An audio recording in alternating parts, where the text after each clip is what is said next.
Hey, how you doing? This is SEIJIHITO here to bring you another live stream. I know it's been a while. I was like, hey, might as well give people a break, let them be free, do the things that they normally do, and we are back.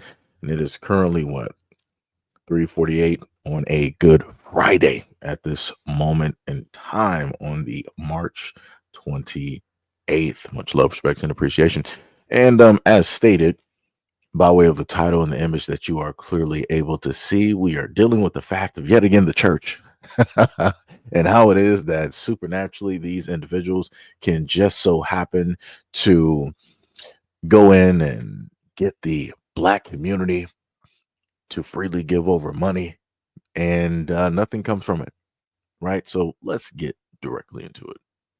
And they understand the cost that is involved. There's 1,000 of you. I said close them doors. Ushers, close the doors. Close the doors. Close the doors. We all gonna leave together. Y'all ain't going no place but to the restaurant. There's 1,000 of you tonight, and those that are watching, it's 1,000 that's watching online. This is a small seed. If I get 1,000 online to give this, if I get 1,000 in the sanctuary to give this, that's $40,000 tonight. I'm challenging each of you all down here to give a $20 seed. I just think $20 is a lot of money. $20, believe it or not, when my late wife Melinda P. Sapp was alive, was a good date. I could take her to the movies, buy a box of popcorn, get one soda, 2 straws. Is that man sweating through that shirt? I wasn't cheap. That's swag. I was looking in her eyes. She's looking in mine. Can't do that no more. Now, everyone up here, we've all sold and seeded, but I need everyone standing up here with us, with me, to plant a seed of $100. Because again, it costs to sit up here. I got you. Let's see. So put your 20 away, preachers. That's crazy. That 20 wasn't for you. And this is what I need you to do. If Because you're the giving devil is at work. electronically, or even if you're giving tangibly, I'm going to have y'all come to the altar and give it, because I need to see 1,000 people moving. Bring them baskets. I want the baskets up here. I want to see the folk. Y'all start moving. Y'all can bring it right now. Come. Even if you're giving tangibly, just put your hand on take your phone and stick it on the bucket.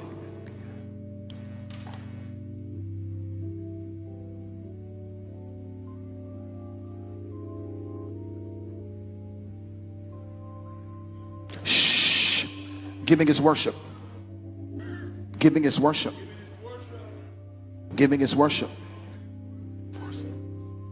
Giving is worship. This ain't the time to talk. 1,000 people need to give $20. 1,000 people need to give $20. 1,000 people online need to give $20. This is easy, saints. This is an easy miracle. We should be able to raise $40,000 tonight just from y'all giving. Wow. That's it.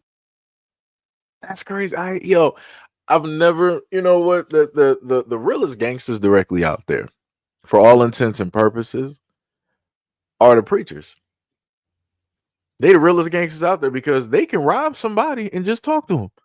And be like, I need you to give $20 right now. And everybody that's behind me that's sitting up here, I need you to give 100 because I know you got it. So put away those 20s, put away those. I need you to give 100. Woo! It's crazy work. That's crazy work. We got Brandy V World directly out here saying that it's a good church song, but it ain't worth that. That's bars. That's 100% bars. That's crazy to me. This man is so what is that 40K going directly to? What is the 40K going directly to? And then the dude talking about like, yeah, close the doors, lock them down, close the doors. So what? We're going to keep the doors locked up until you get the money that you say that you need or whatnot. Like, that's crazy to me. But like I said, you got black people out here willingly still going to the church, and they're willingly still throwing away their money. He's like, hey, Which I'm gonna lock the doors. It ain't like y'all going nowhere. Y'all going, right out there to the dinner or whatnot or whatever. So before y'all do that, I need y'all to empty y'all pockets real quick. This is a hold up without the gun. So we're just gonna have these doors locked, and I need 1,000. I need to see 1,000 people moving by way of online, by way of physical, by airplane or train or bike. Somehow, some way, we're going to get those 1,000 people, and we're going to pull in 40K.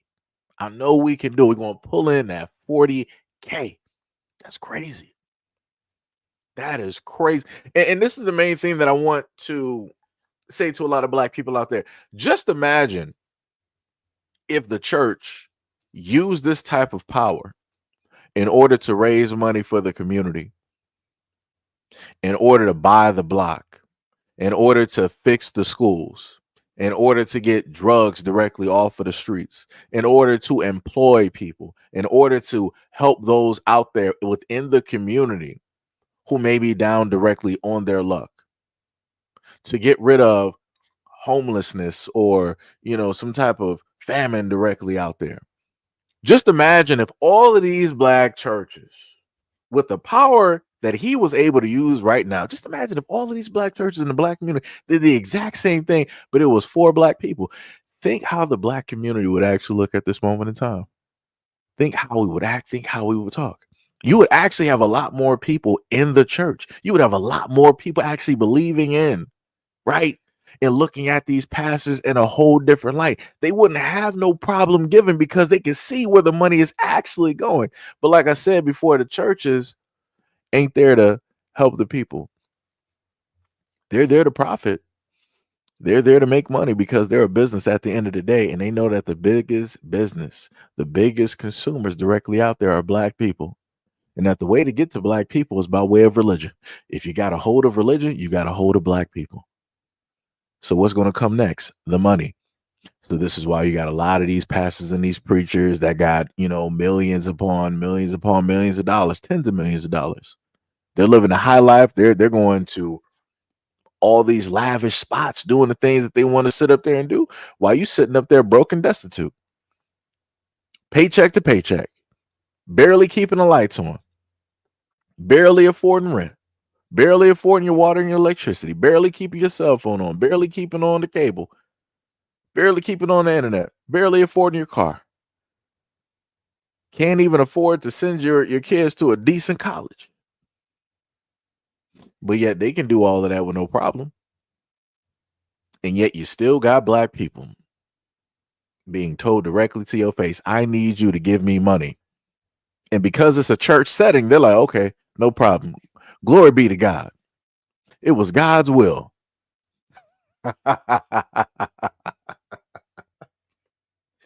Ah, man, this is crazy.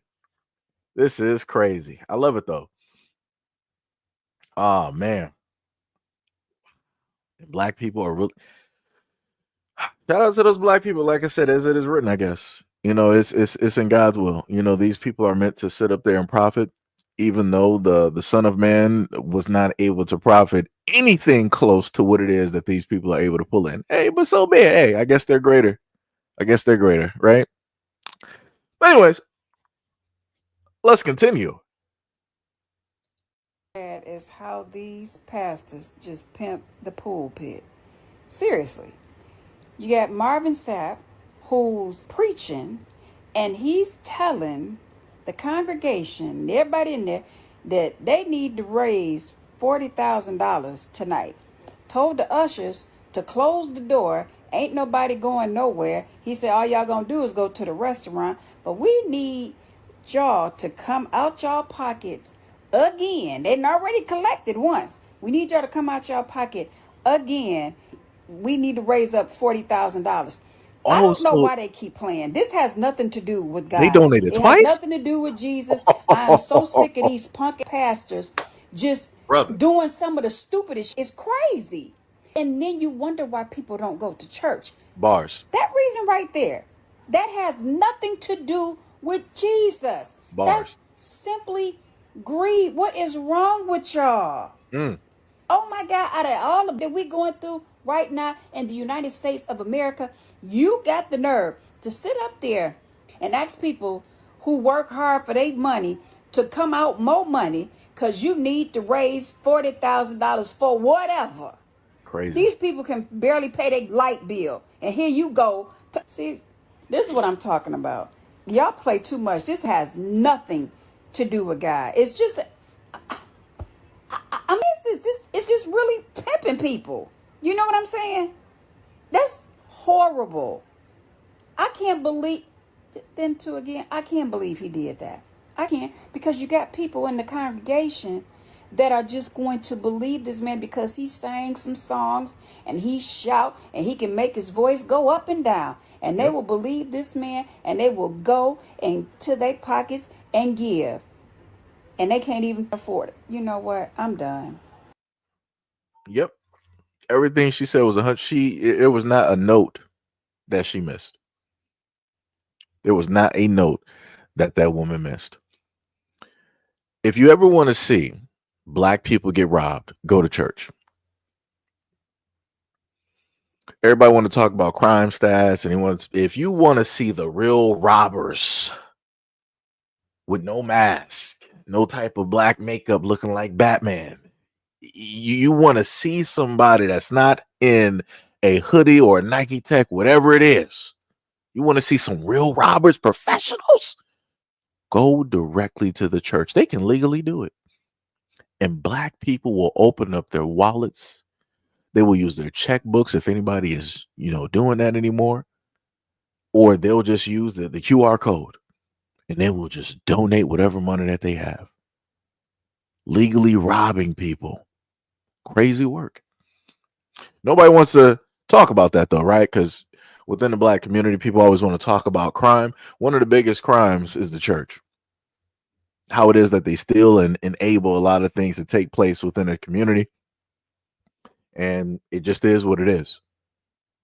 And, usually when I would just so happen to do normal videos, standard issue 8 to 15-minute videos, solo videos dealing with this story, I would every now and again have people roll up to the scene talking about, well, all churches, aren't like this. Like it's bad that you got some, but every church doesn't. No. Every church does this unless they are performing actions that I can see. Right, just like people are able to say that they saw Jesus perform miracles. I need to see these churches performing the miracles because they are being blessed with money from the community. So with that blessing, they're supposed to be blessing other people, not just themselves. But 9 times out of 10, guess what? They're blessing themselves. Shout out to Joe Osteen. It's like, oh, we got a hurricane or a flood going on. The church is supposed to be the home of where everybody can come through and get saved and find shelter. We locking the doors. We're locking the doors. Ain't nobody coming in. But like I said before, I thought that was a man of God. I thought people were supposed to be able to reside in church and go there for shelter.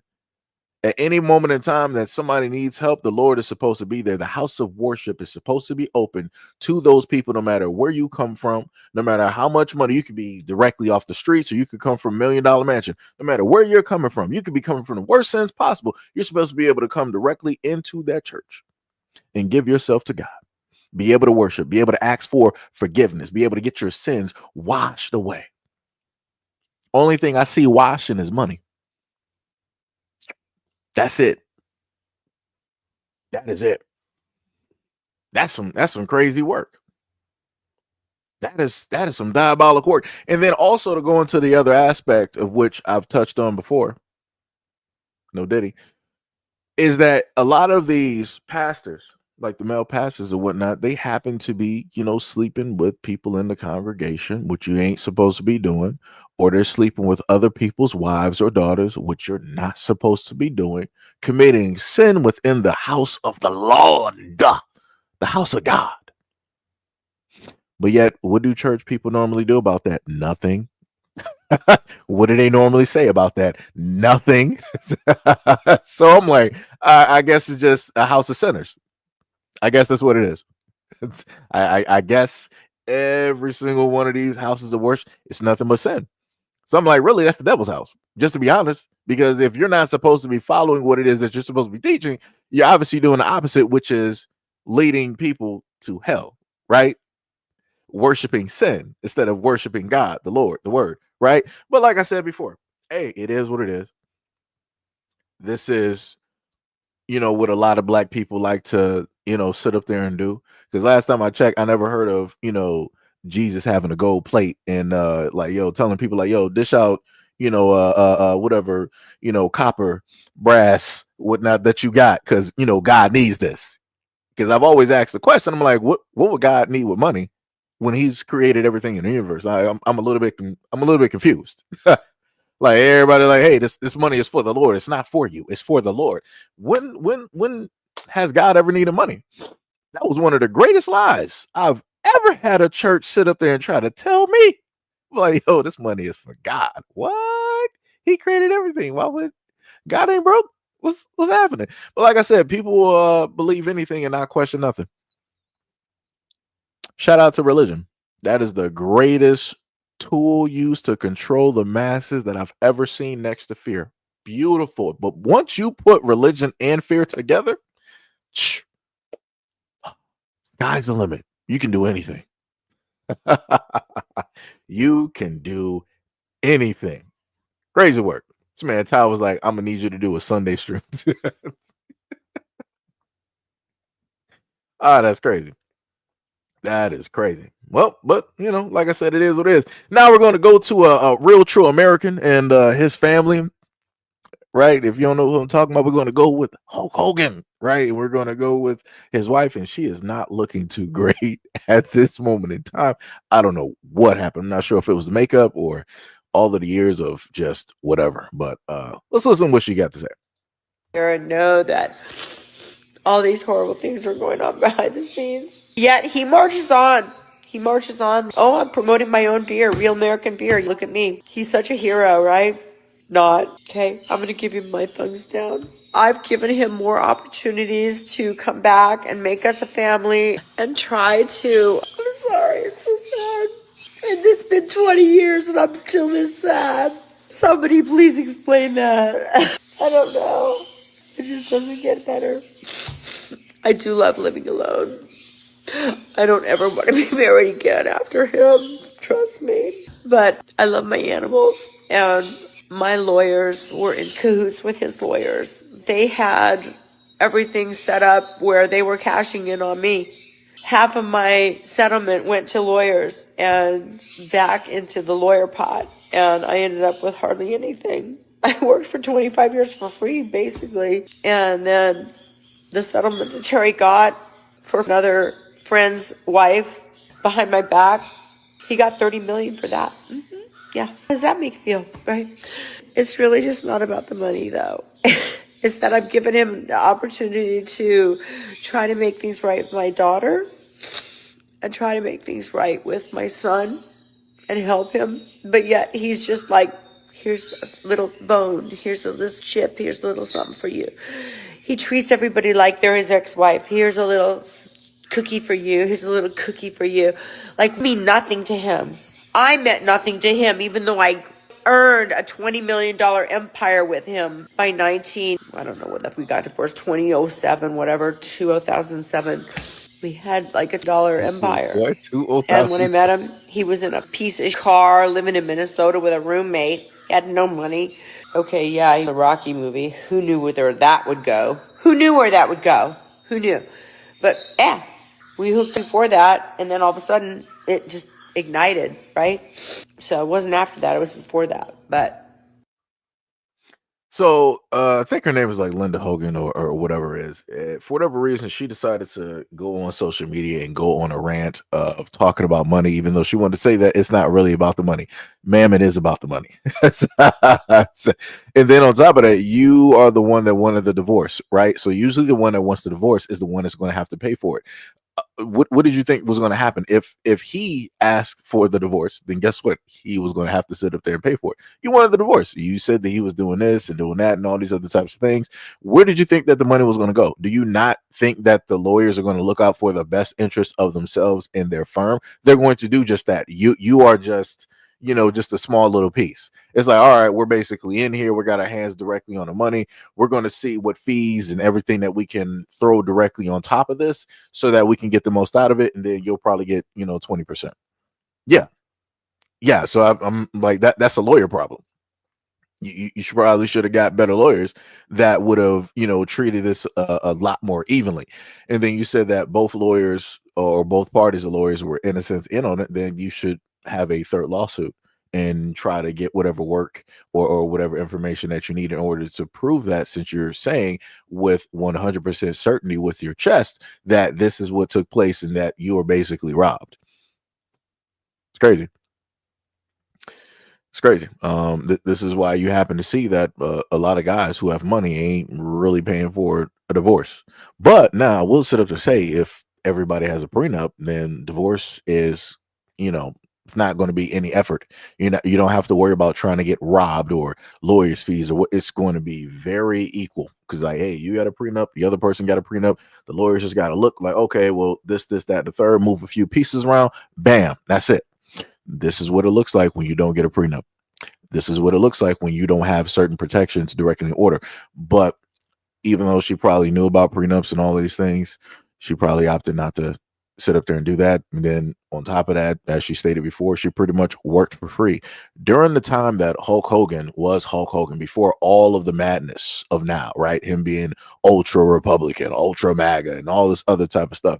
During that 20 plus year stint, you as a wife that is attached to the name of Hulk Hogan, you could have came up with a brand, baked goods, name, t-shirts, business. You could have did everything possible to create your own empire. So just in case things didn't work out, guess what? You got your own thing going under your own name. That is you.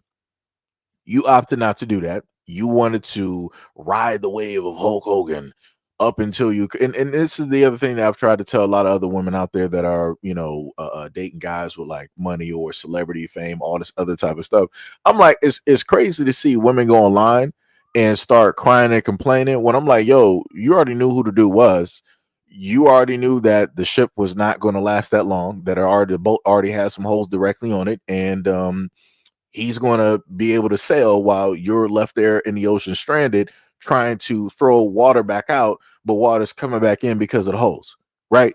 So instead of you trying to, be like Batman, Bruce Wayne, and think of contingency plans, be like, hey, for this what if, a lot of women just want to sit up there and ride the wave. Like, the guy, he's rich, he's this, I'm just going to have a few babies directly with him, all this other type of stuff. And you think that that's going to do something, and it's not.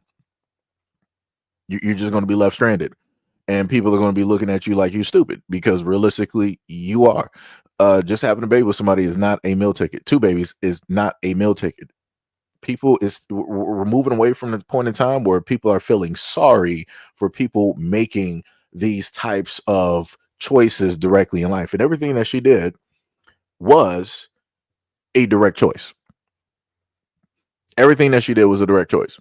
At any moment in time, even earlier on in his career, she saw things there. She opted, that were red flags, that she opted not to pay attention to, that she didn't want to just be like, all right, I'm done with this, whatnot, or whatever, because she felt that she's not going to have any other woman take her spot.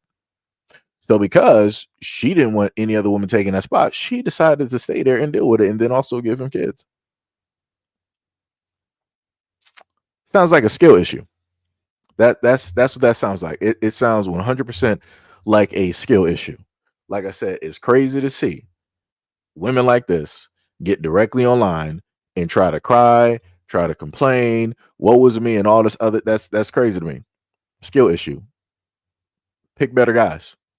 Don't stay with a dude that you know is not going to be a great father. She just literally said like, oh, he's not there for his kids. You chose him. You knew this through dating him. You knew this by the interaction that he had with other people directly out there, and also the other stories of wrestlers and whatnot or whatever. But you forwent all of that information, still got engaged, still got married, still lied down unprotected, and had kids directly with him. And here you are. And now you're talking about, oh, I never want to get married again. So you don't see any responsibility that you have directly on that situation. Like, that's the other craziest thing to me. And like I said, this is not me being like, this man is really defending the race. Nah, I don't have time for stupidity. I don't have time for stupidity. I get tired of when people want to act as though that when they're in a relationship that they're absolved of any type of selection, choice, or responsibility on their side when they decided to be with a person. That's crazy to me. Like, nobody is innocent. Nobody is a victim. You decided to be with Hulk Hogan just like he decided to be with you. What are we doing? Because if she had $30 million, do you think that she would be here crying? No, she wouldn't. Now, the other option that would probably happen is that she would still decide to make a video wanting to talk about the kids or whatnot or whatever. Right? That would probably still happen. But she wouldn't be on here crying like, oh, what was me? I don't have no money. I'm basically broke and I got my pets and I never want to get married again. Okay. Like I said, she threw the kids up there for the icing on the cake, because if she actually genuinely cared about the kids like that, the whole video would have been about the kids. But it wasn't. It wasn't. Crazy work, though. It is what it is. Trills was like, let me tell you something, brother. I'm not a fan of black people, but I love me some Jackson, some Bo Jackson. Like I said, I gotta love Hulk Hogan. He's racist to a point. Racist to a point. It be like that. Shout out to Trills and Brother Exile. What is up? What is up? What is up? But yeah, it be like that, man. It 100% be like that. But let's go to the next video. I walked in, it was packed. And what do you think I saw? What do you think I saw? What did you see? Exactly. Okay, so let me paraphrase this because they're just going to be talking and then you'll probably get it a little bit later. So these are compilation videos dealing with women who wanted to go out there to the bars and to the clubs and to the dating scene, and they're speaking on their experience and specifically what it was that they were able to assess and see. The last one is, it's going to be what it's going to be. We'll get to it. You'll see it. Because when I walked in, it was packed. And what do you think I saw? What do you think I saw? What did you see? Exactly what I thought I was going to see. What? 80 women sitting alone. No men in sight. None. I saw so many black women try to solve a problem in dating by starting to host events in person, trying to create third spaces to facilitate dating like offline. And you know what would happen every single time? The men were not signing up. They would be selling tickets to speed dating, and they would always end up with men's tickets on sale. Always, because they weren't buying any. Just the other day, a big account that I follow for black creatives did like this cute Cupid thing where they were like, hey, send us a profile about yourself and we would love to post it and like play matchmaker. Sounds like a cute idea, right? Not one single man sent their profile in. And mind you, this is an account that has well over 100,000 followers. It's just time to stop. It's time to stop. They have made it very loud and clear that they do not singles event, and here's why I think we're doomed to be single for the rest of our lives. That was a bit dramatic, but let me tell my story. So I went to singles night at Union Church's Charlotte campus. Now, I don't go to that church, but I started following Pastor Stephen since he was a guest pastor at my church earlier this month. And when I found out that he was writing a book on dating and relationships, I was interested because, listen, your girl could use some divine intervention in that area. But I'll be honest, I didn't want to go at first. I figured it's a Christian singles event. There's going to be 11 women there and like 2 men. Plus, they were advertising it as a conversation that you wouldn't expect to have at church. And I thought, I've heard enough of those modern dating and relationship podcasts. I don't need to hear any more, especially not with a biblical spin. Instead of having meaningful conversations about finding and building Christ-centered relationships, we just left the event. So bad. I think we were just saying that we think that we've actually hit rock bottom. No, it's actually we think we've actually hit rock bottom, and I think we were either punked, catfished, like or it felt like a sick joke. And my spirit, while I was there, my spirit told me, no mas, por favor. I am not going to no more of these. Okay? That rhymed, period. I'm not going to anymore. And here's why. So that singles event was cool because they actually had a mix and mingle session at the end where they put us in a very cool atmosphere for people to talk and meet with each other.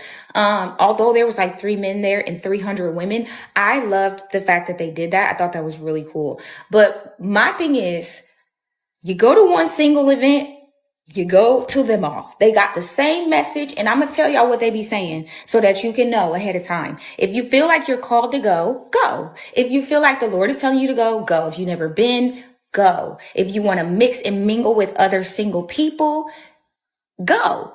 But let me tell you, this is going to be the singles conference starter pack. I'm going to tell you what you're going to get. Okay? I'm gonna get hate for this, but whatever.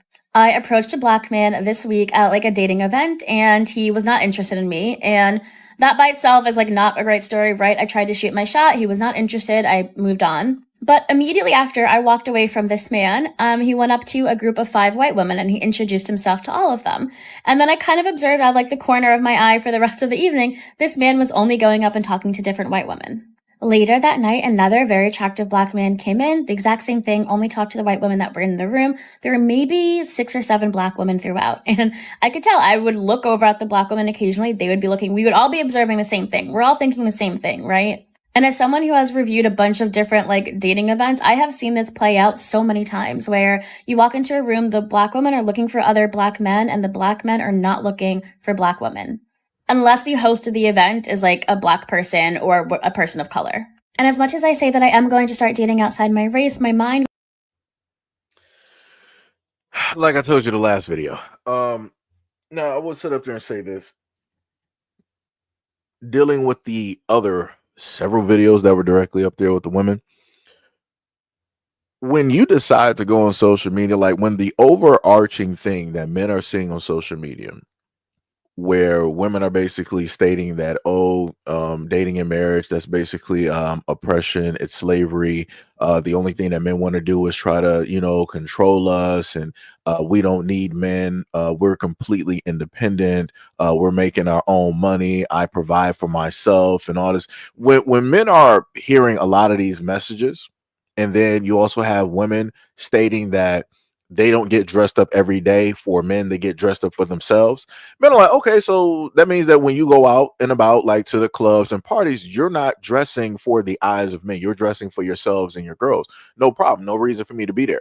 I'm going to selectively decide to decline all of those invitations on wherever it is that they want men to show up, and going to go to other places where women are dressing in order to attract and get the attention of men, where we're not hearing that continuous type of call out or whatever you want to say, directly online for women. That's where men are just going to happen to go. Men are going to go to the areas of least resistance, right? So men are going to either opt to show up somewhere else, or they're going to opt to stay directly at home and just chill. That's it. It's literally that simple, right? But when you look at a lot of these videos, you don't hear none of the women taking any responsibility on the things that they put out specifically on social media. Because I can promise you, if I could find at any moment in time any of those women's X account and I could look at their tweets over the last 4 years, I promise you I will see them parrot the exact same things that other women have parroted directly online, which is usually anti-men and 9 times out of 10 uplifting women, right? Doing that whole different type of thing. And I'm like, well, you can't be too surprised when you go out there and you want to look for something and you don't find it. I keep telling people it's the energy that you put directly out there. If your energy as a woman is jacked, you're not going to get nothing. Or you just might get the other guys. That's, like the ones that women like to say, like the dudes that's like running and ripping around, through the streets and all this other type of, like I said, it's all dealing with the energy, but nobody wants to take responsibility.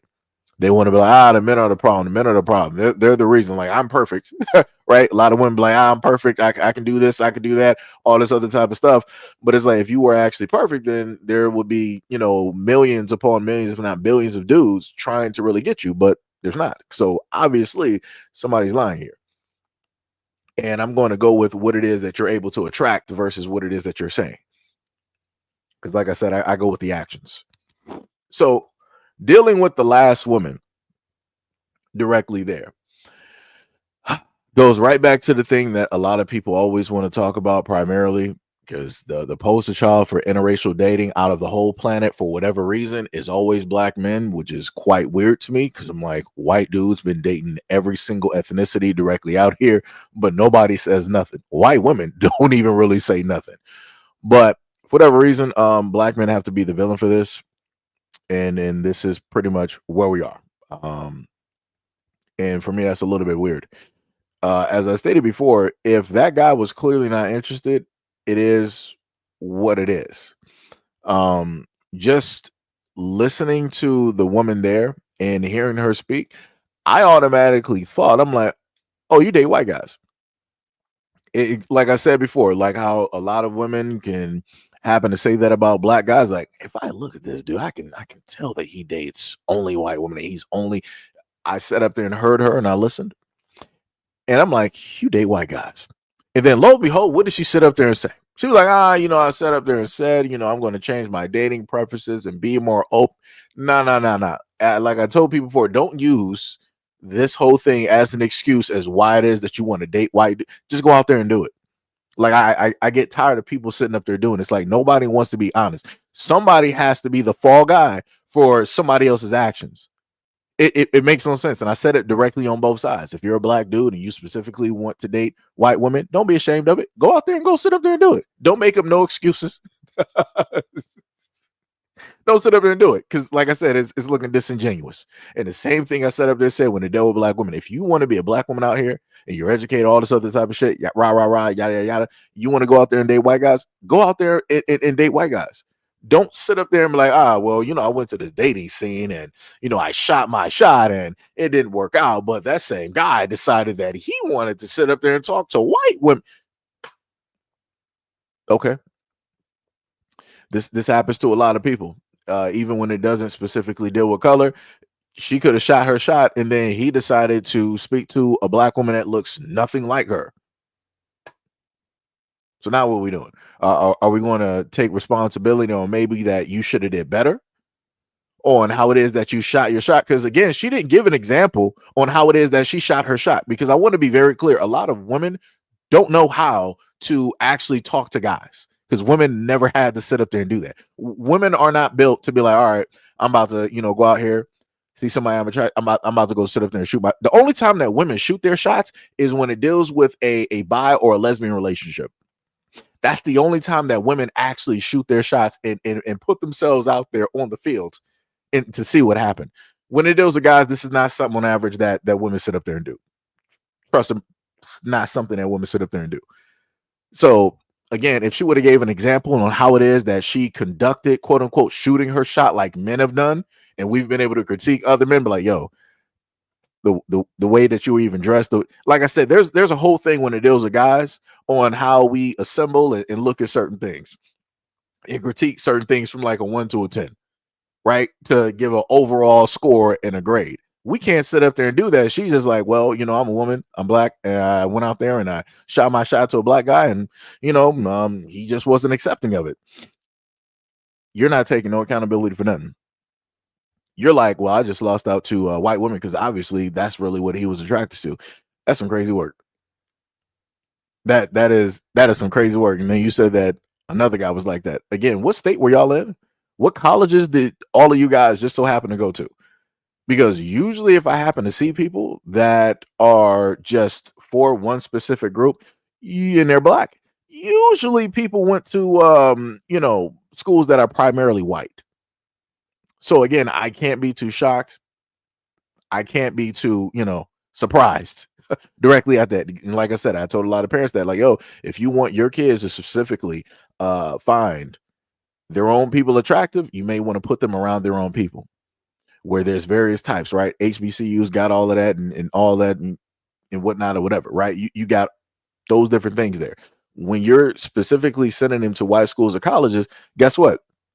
They're not going to be seeing themselves as beautiful because they're looking at everybody else that is within their view, right? So that also means themselves, right? So they may not have a high value or respect point for themselves because they're looking at other men out here that are the higher demographic when it deals with the representation of that school, right? And vice versa when it deals with black girls out here going to all of these other types of schools where it's primarily white women. So because it's only, a few of them and there's thousands of the others, guess what the standard of beauty is, right? Guess what the standard of speaking, of acting, of how it is that you're supposed to, place yourself as a woman. Like I said, it's the exact same thing, but can't tell nobody nothing. What was that?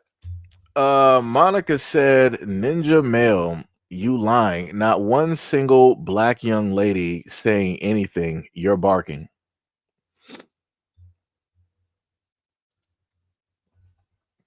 Hold on, let me just take off the banner real quick. Let me just do that. Ma'am, you must be new to this channel.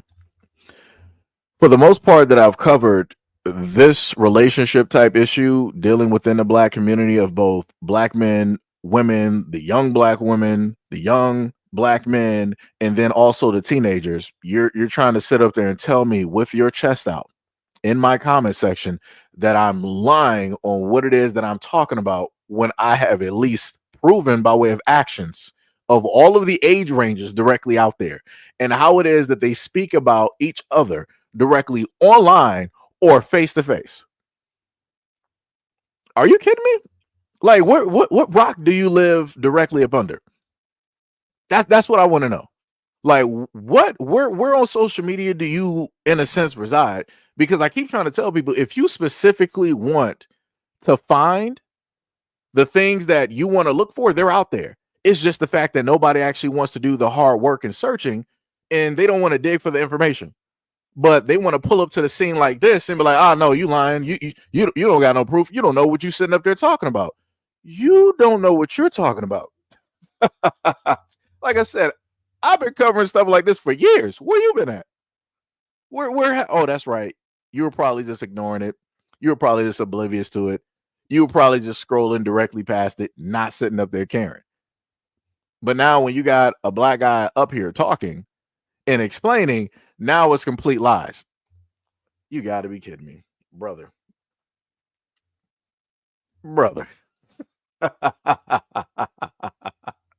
Ain't talking about I'm the goofy, but you the goofy up here looking for attention. You got it though, but you the goofy up here again looking for attention. That's crazy. There's a whole bunch of women sitting up there doing live streams, podcasts, all this other type of stuff. You pulled up to this one. That's some crazy work. But I'm the goofy. All right. That's some crazy work. And then the craziest thing is, I will literally critique and break down both sides and call out both sides. But you got clowns out here that will pull up to the scene like this. Word? So I'm like, no, like people just don't pay it. People, this further proves that people only want to hear the things that they feel pertain to them if it's a negative. Because if at any point in time, if I was talking positively about like just black women in general, she would never pull up to she wouldn't have nothing to say. She would be silent in the background as a church mouse. But because it's dealing with a critique, let me sit up there and speak of mine. Let me sit up there and say this. And more than likely, this probably, what I'm even talking about, probably don't even apply to her. But she feels like she needs to stand up for who? For who? It's the same thing I sit up there and tell with some of the black guys here that are into interracial dating. It's like, yo, it is what it is. Just don't be using the excuse of like, black women or whatnot for going out there and do it. Just go out there and do it. Like Nike, just do it. That's it. But like I said, nobody listens. Nobody actually listens directly to the messages that are put, out here. Crazy work. Crazy. Queen L said, LOL. I hope they truly don't care. Queen said, being male-centered is crazy work. How foolish. Like I said, I don't get it.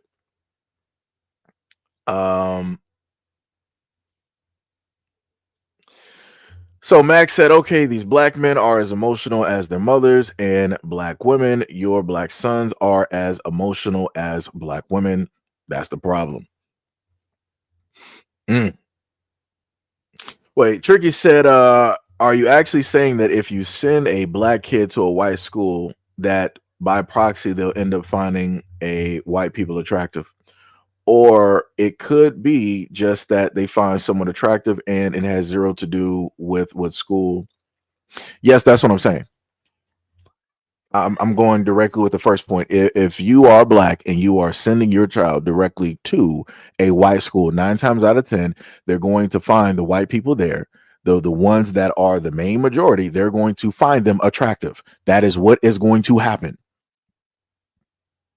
How many times, like case in point, like a lot of women want to bring up when they talk about the NFL and the NBA, what be happening when they want to, really want to try to highlight or showcase something, right?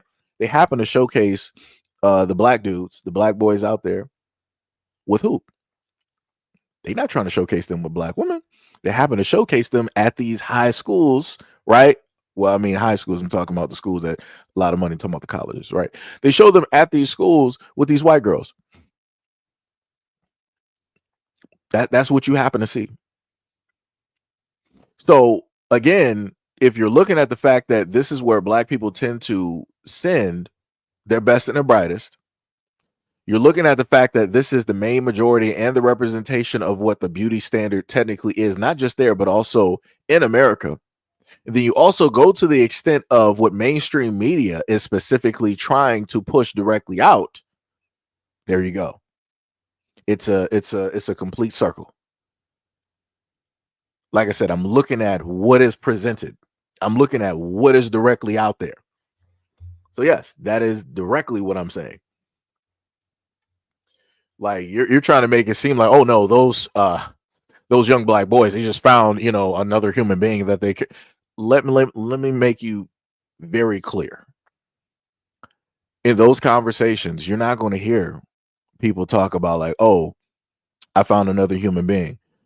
They're gonna be like, yo, this white girl was cool, or this white girl, this white girl. You're going to happen to hear that. Nobody's going to be sitting up there talking about like, oh, this is just another human being that I love. No. Because there's obviously apparent differences, one of which is skin color. Because with that is how people are taught, how people are raised, also their history. Because people always try to make it seem like, oh, nobody is their skin color. I guess not, but that history tells you differently. Because white people don't have the same history as black people, especially in America. You do not. Because at no point in time have you ever heard a white person sit up there and say like, oh, I would love to sit up there and give up my white skin and be black. Never. You might hear someone like the young white kids out here that think that it's cool or whatnot, whatever, because they're just looking at the quote unquote online. They're looking at the media or what they deem to be a positive, but they're not looking at the full totality of the situation of what it means to be black in the United States. So we're not going to do that. We're not about to sit up there. We are not about to do that. We're not about to do that. That's crazy. That is 100% crazy. Wait, Queen, was that a question? You said that. Wait, let me go back. You said that white women deserve a successful black man or men, and black women don't. Is that a question? Okay. So you continue. You said when a black man becomes successful, he deserves a white woman. A black woman doesn't deserve a successful black man.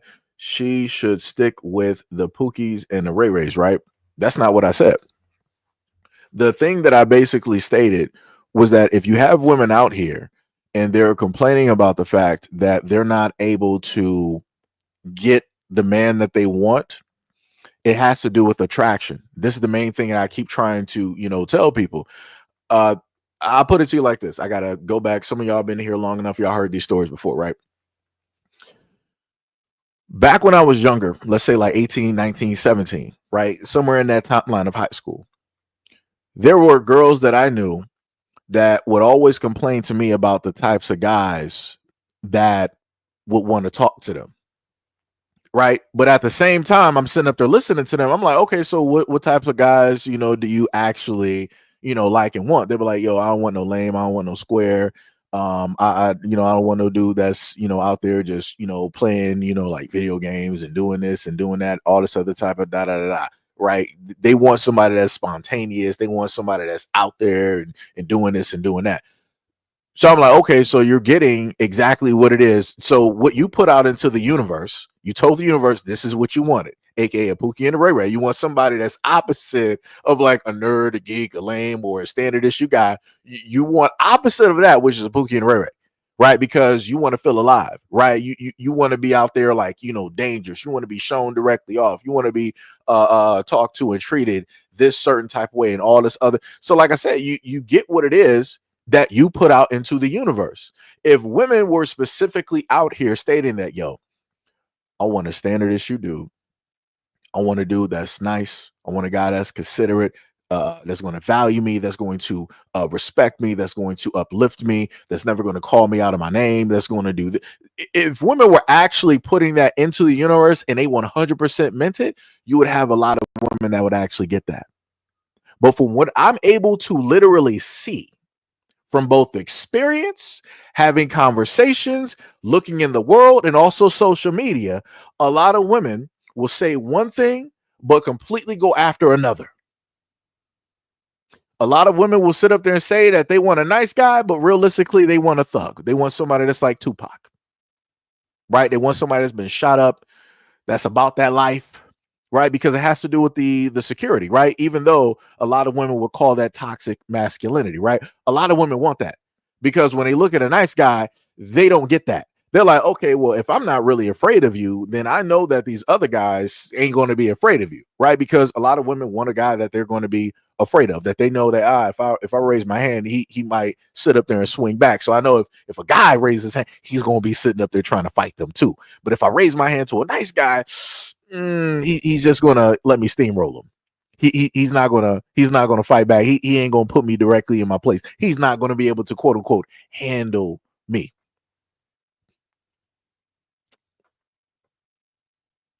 So what I'm basically stating is that if women went on the action of telling the universe this thing and they stayed consistently actually wanting that thing and going directly in depth, they would actually sit up there and get it. Because it's crazy how you can have what some women would consider ugly guys or broke guys. They can get some of the most beautiful women directly out here. Crazy work. But it's not crazy when you understand the fact that they believe that they can obtain these women. If quote unquote a broke dude or ugly dude is like, yo, I can sit up there and get this girl that's like an 8, 9, or a 10. I can sit up there and get her. He has that confidence. He's exuding that. So he's not only walking in that action, he's also speaking that to himself and putting that into the universe. The universe responded by raining that energy back down on him. And guess who he attracted? Guess who he ended up getting? Guess who he got kids by? That 8, that 9, or that 10. So if standard issue guys who are quote unquote ugly or broke can obtain 8, 9s, or 10s, what's the excuse for all of these quote unquote educated, successful women directly out here and why it is that they can't get what it is that they desire? That's all I'm saying. It's not that difficult. Tricky said, it's crazy to me. Not what you're saying, but what Queen is saying is crazy to me. But I'm not black, so I won't pretend to understand in depth under the subsurface of cultural stuff. Nelson said most black women in general don't respect themselves. It shows in the types of guys that they date and / treat, the treatment that they put up with. Oh, what was it? Queen replied to Tricky. We see it all the time. When a black man becomes successful, he gets a white woman. I know you see it as well. Black men think that a white woman means wealth and a black woman means poverty. So Queen. So in respect of your comment, so if black men look at white women as success, what do black women look at or consider white men to be?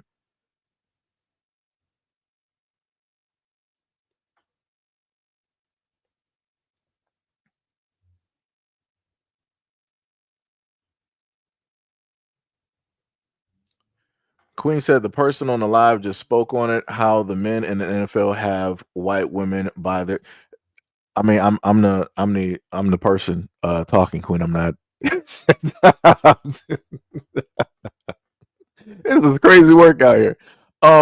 So Queen, I'm just trying to figure out like so if black men look at white women as the success story, what do black women view white men as? And please don't sit up there and tell me, oh, they're black women, they're completely different. They just view them as a human being, as somebody who just loves. Please don't give me that. Please don't do that to me. Don't do that one.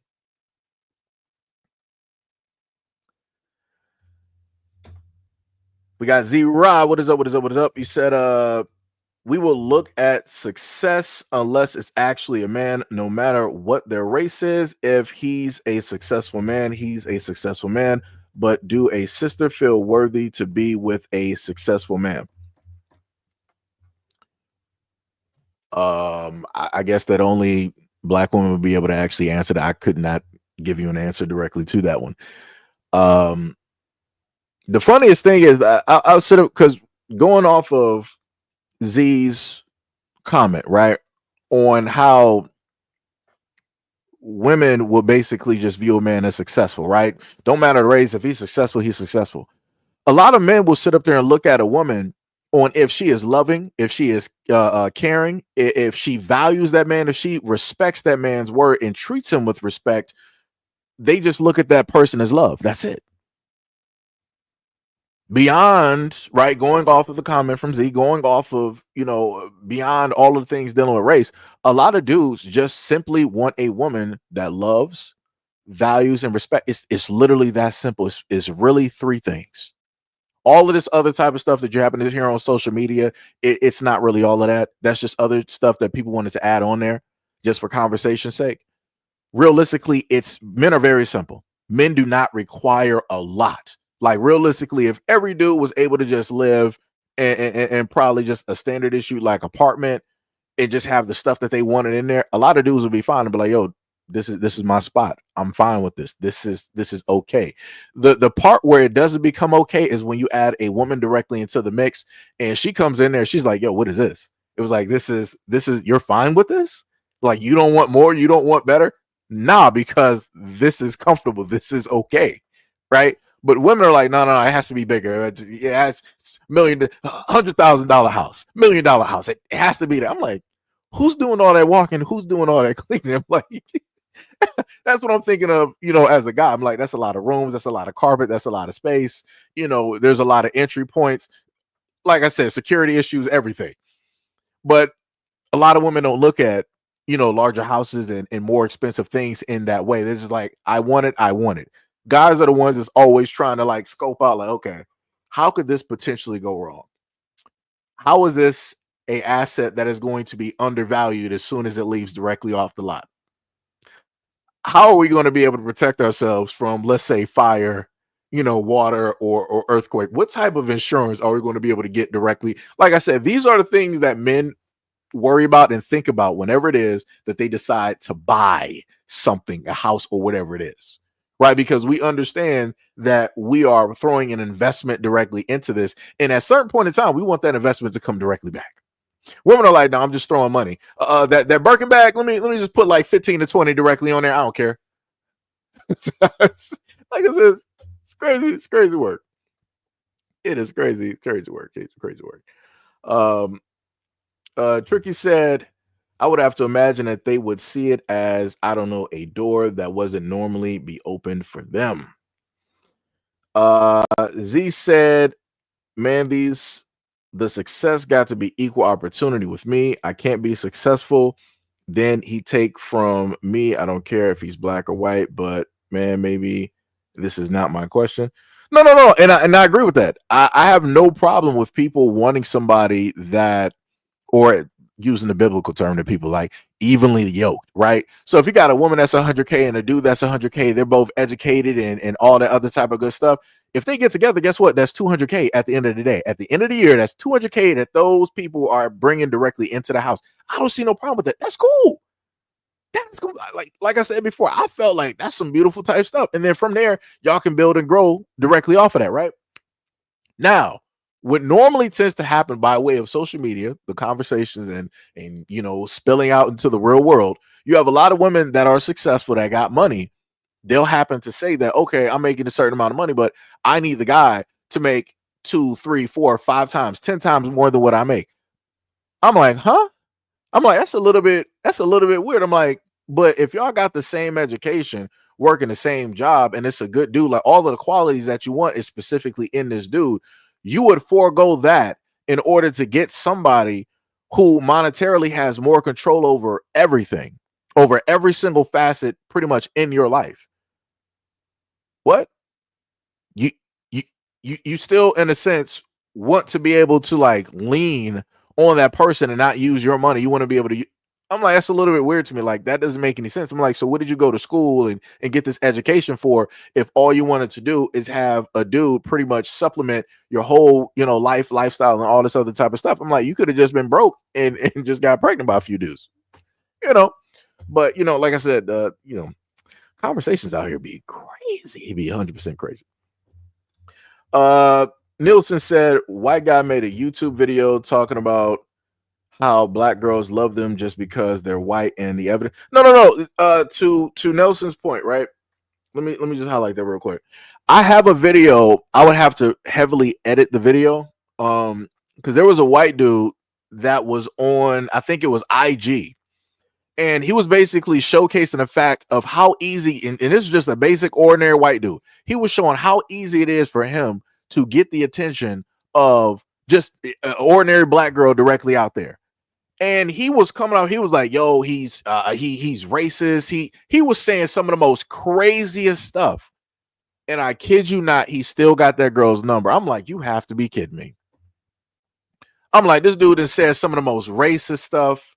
And then he tried to segue that into it being like sexualized between him and her and all this. And I'm like, you still talking to this dude? You still having a conversation? You still gave your nut? And I'm like, he got it. I mean, glory to the winner. Like I said, it ain't no hate directly over here. I just find it completely crazy. Because I'm like, the white dude can literally come through the comment section and say some of the most craziest stuff. And the craziest thing is, I've seen a lot of women attracted to some of the most racist dudes directly out here. Again, makes no sense to me, but women like what it is that they like. And they can say some of the most horrendous, craziest things. And you look at the women that still be trying to hit them up. It's like, wow. But I'm like, so what about all of that feminist stuff? What about all of that women's rights? You're independent. You don't need a man. And I'm like, all right. So I guess that self-love and knowledge of self and everything, I guess that's completely thrown directly out the window. Like I said, I got quite a few videos showcasing this. And I'm like, okay. Yeah, I got it. All right. So, I'm like, hey, it's, it is what it is. No problem. No problem.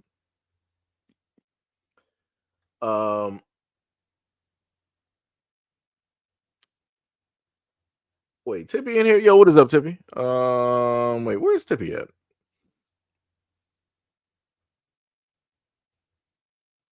Oh, no. I think, okay, you did a mistypo. You meant you were typing back to Tricky. Okay. I was like, yeah, I ain't seen Tippy in here at all. Let me see, what else we got?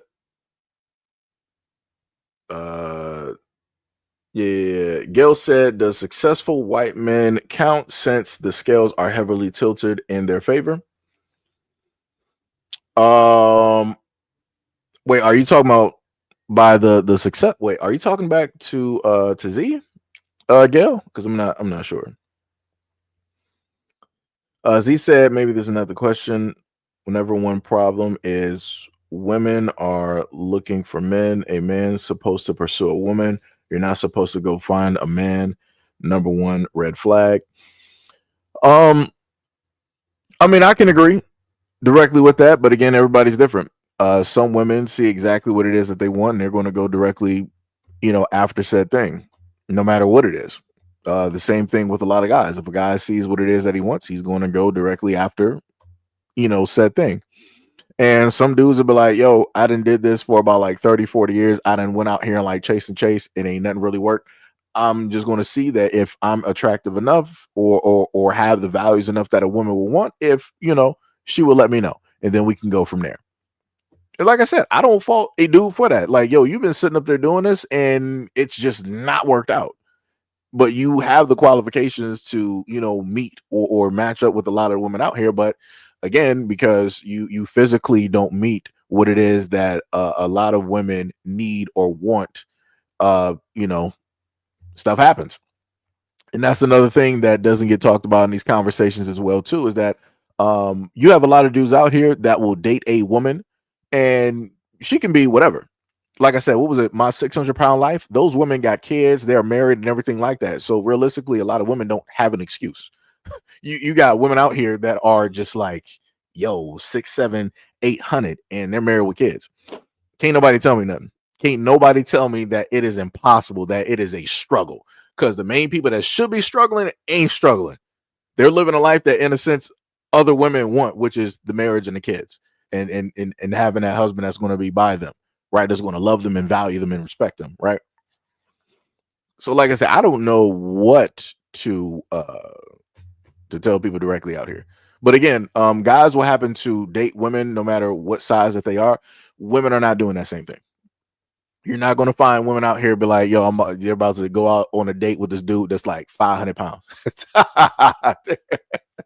women ain't about to sit up there and do that.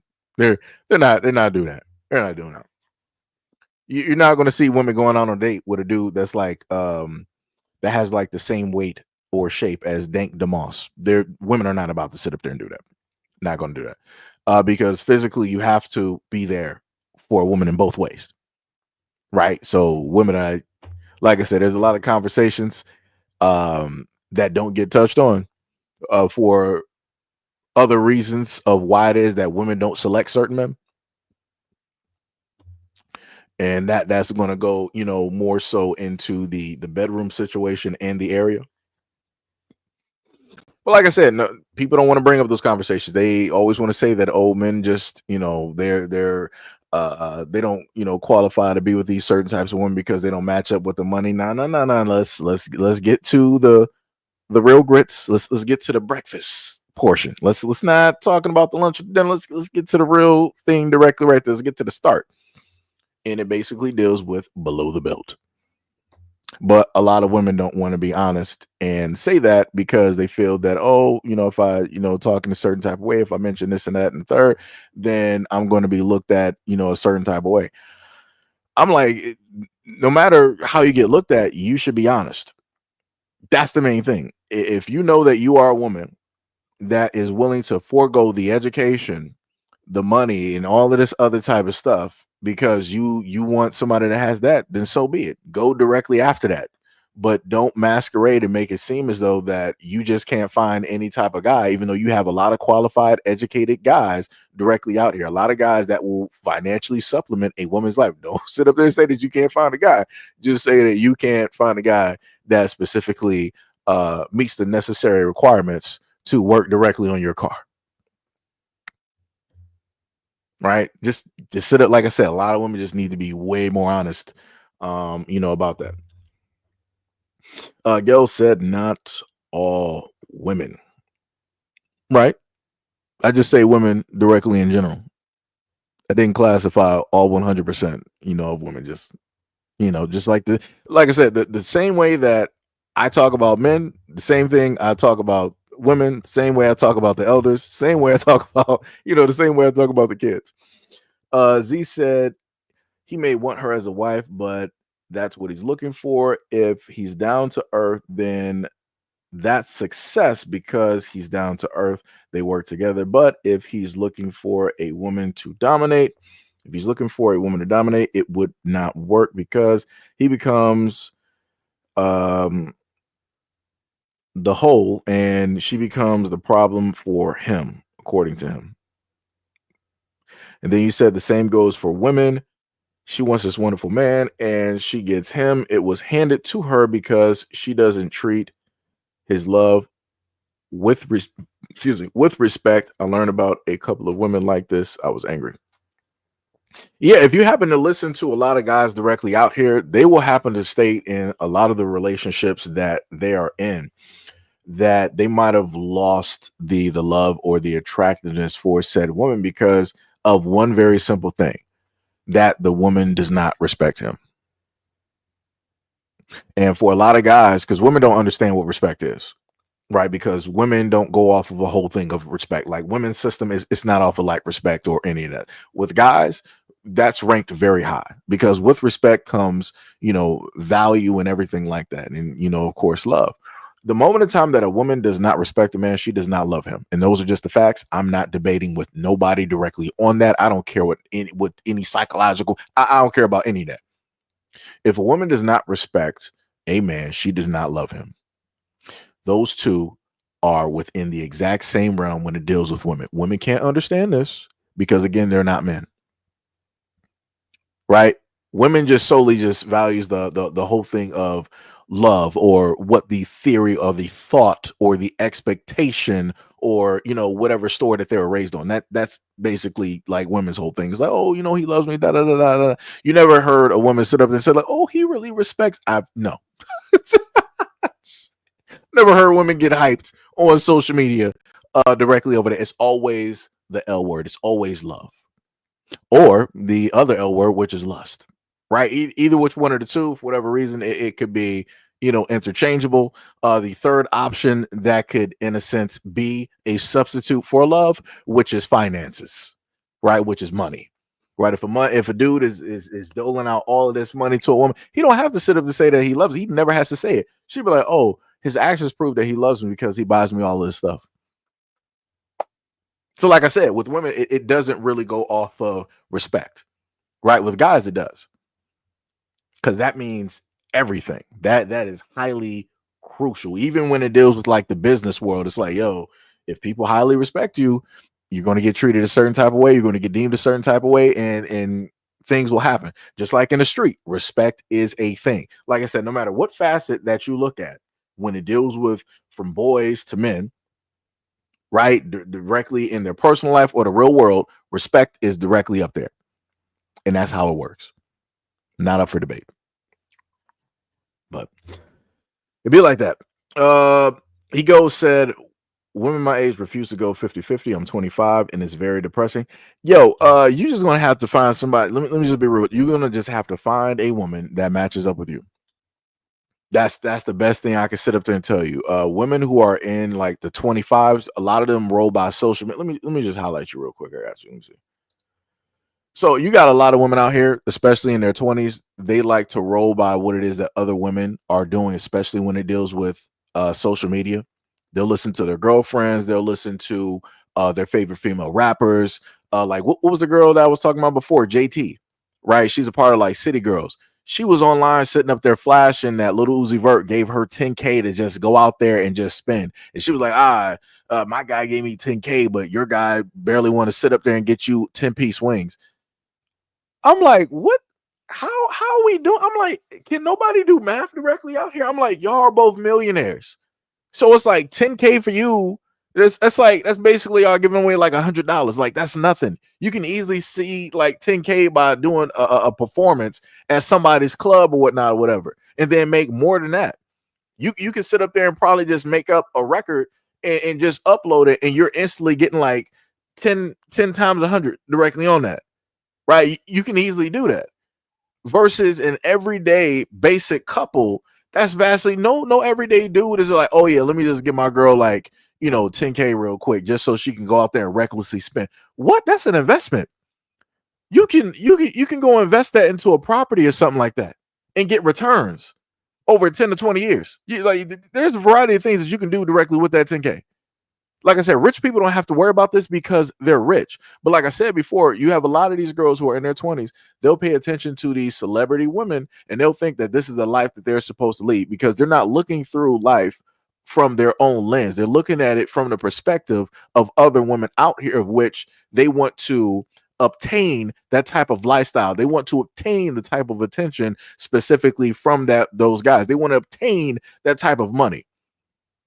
So that's why, for you being 25, it is very difficult for you to try to find level-headed, like-minded women directly out there that want to be like, all right, 50-50.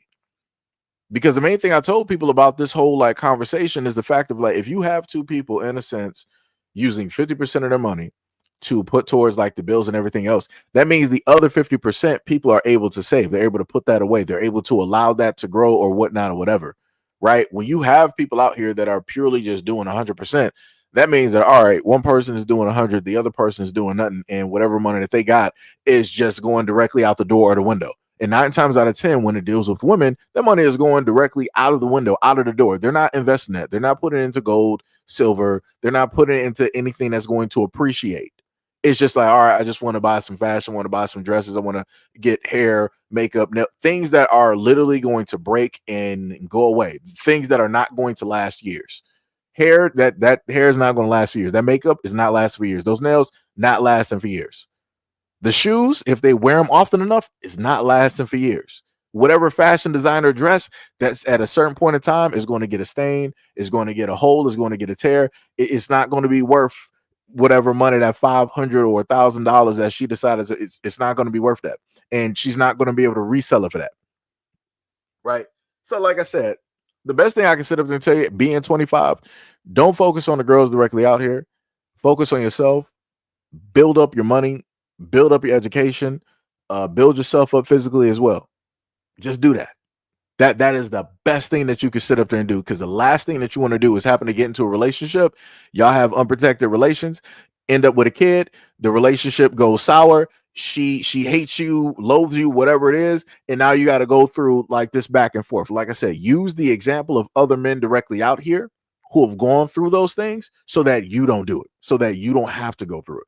Right? Because like I said, 25, you got enough time directly in front of you to still like mess around, like, hey, let me go to college. Let me go do some trades or whatnot or whatever. Like I said, get yourself up, man.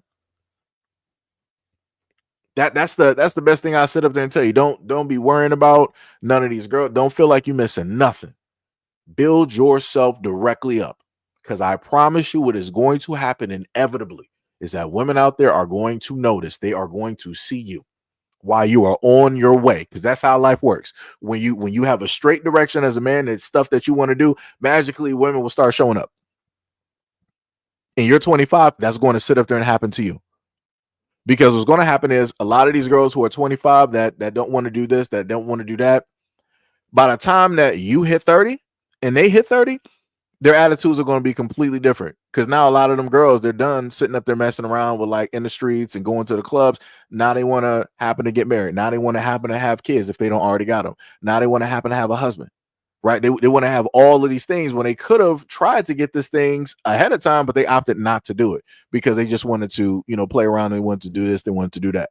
They felt like they just had infinite time. But like I said, don't feel like you're missing out on anything. Don't make people make you believe that you're missing out, because you're not.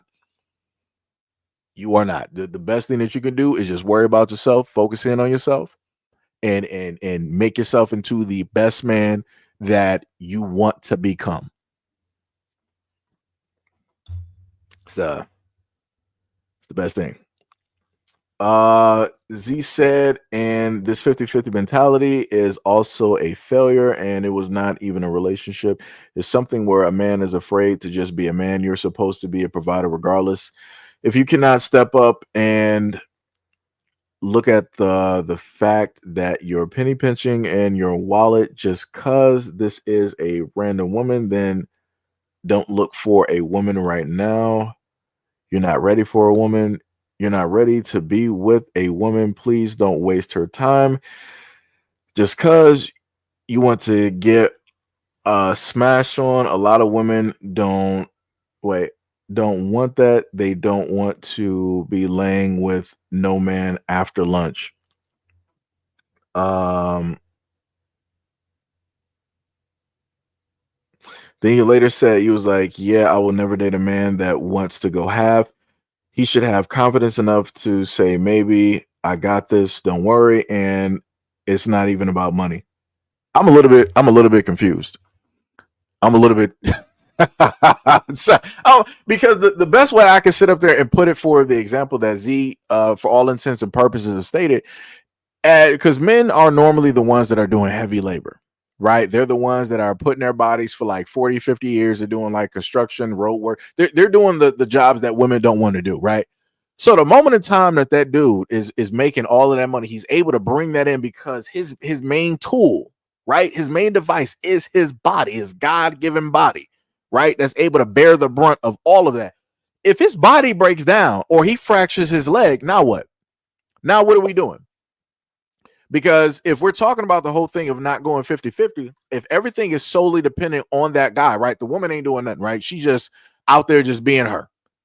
So how is she instantly going to be able to supplement that income if the dude is injured? He's not able to go back there and work. Guess what? That relationship just ain't going to work because the woman is going to be like, well, you were supposed to be the provider and now you can't provide anymore. Doesn't matter what happened to you. You got injured. That's, oh, well, that's a you problem. But you were supposed to do the job that God said that you were supposed to do. So guess what? Now I got to leave because you're not able to do the job that God said that you were supposed to do. So now as a woman, I have to go out here and find a man that can do the job that God said that men are supposed to. What are we doing? What are we doing? Because like I said, a lot of women don't think about that. A lot of women don't think about like, yo, what if this dude loses his job? They think that a dude is going to be able to instantly just go back out there the next day and find another job that's going to pull in like 80, 90 or 100K. It just be right back to work. Like, what are we doing? This is crazy. This is crazy. Now I understand to an extent of why it is that when I showed you guys before the clip where the mother was talking about her son wanted to take a girl out. She was like 15 or 16. He wanted to ask her out. The little girl simply told the son, another 15 to 16-year-old, that you can't afford me. Now I understand it. Now I completely understand why that is the thing. Now I understand. Ty said, I think I sent you something like that. Let me see. Charles said, all of the real feminists are that's crazy. It's cold-blooded. KR said, if anything, I'd rather a girl who isn't dumb. I understand that. Yeah. Z said, exactly. I believe in both building together, and that's how you become a power couple with no problem. I'm completely confused by your comments at this moment in time. Let me just tell you something. Later you said, but here's the problem I have. If a man decides he wants to see if he could dip and dabble a little bit outside the relationship on the marriage, he's bringing problems amongst the house, right? D Money says, shout out to women that ain't scared to shoot their shot. Yeah, that's bars. Chapter said, attraction is a very powerful thing. Trust me, women can pick that. Boy, women can pick that even smells. I'm not even sure what that was supposed to mean. Family over a man. That man smells good if she's highly attracted to that guy. Oh yeah, that's true. Yeah. Z said, and when he brings the problems amongst the house, please do not expect good outcomes from that point. From that point on, can't expect your lady or your wife to just forgive you and let it go. That's not real. I mean, I guess, but normally when it comes to that, that's marital problems that people tend to have or whatnot or whatever. And there were more than likely signs and symptoms, directly out there. Nobody is a victim when it deals with those circumstances, because as stated before, even when it deals with the respect factor, which is love for men, a lot of women don't acknowledge respect. A guy can simply tell a woman like, yo, you're going out with your girls. All right, cool. I might not like that. Might not even like the women that you're hanging around with because of what it is that they do. But whatever, you want to sit up and do it, no problem. But I don't want you going out there wearing that. Right, you're married to this dude, you got his last name, all of this. He's simply telling you, like, yo, I don't want you going out there wearing that, because a lot of women will decide to leave the house as if they're single. And I'm like, that makes no sense. Like, you're dressing like a single woman and you're not single. Like, what are we doing out here? And then women would be like, oh, you're just trying to control me. You're being oppressive, all this other type of, like I said, that's because the woman does not respect what it is that the man is saying. So like I said, this is how things tend to start. This is how things tend to go down, right? The woman is like, I don't want to be controlled. So then she's going out with the girls even more angrier. So now when she's out with the girls and they're flirting with a guy, guess what the woman is going to decide to do because she's mad at her husband? She's going to be at the table knowing that she's married, flirting with guys just because. And then she's going to go back home and have a conversation like, oh, you know, these guys were talking to me. We have a good, just to sit up there and start an argument to show that, oh, I don't really have to listen to you or even be with you. Be thankful that I'm here because other guys are willing to talk to me when they see me out. Like I said, women will do things like that. And when women do things like that, this is when guys will sit up there and start doing whatever. Because again, the lack of respect is being shown in a multitude of ways, by actions, by words, everything. But, you know, whenever it deals with relationships, women always are like, oh, I'm innocent.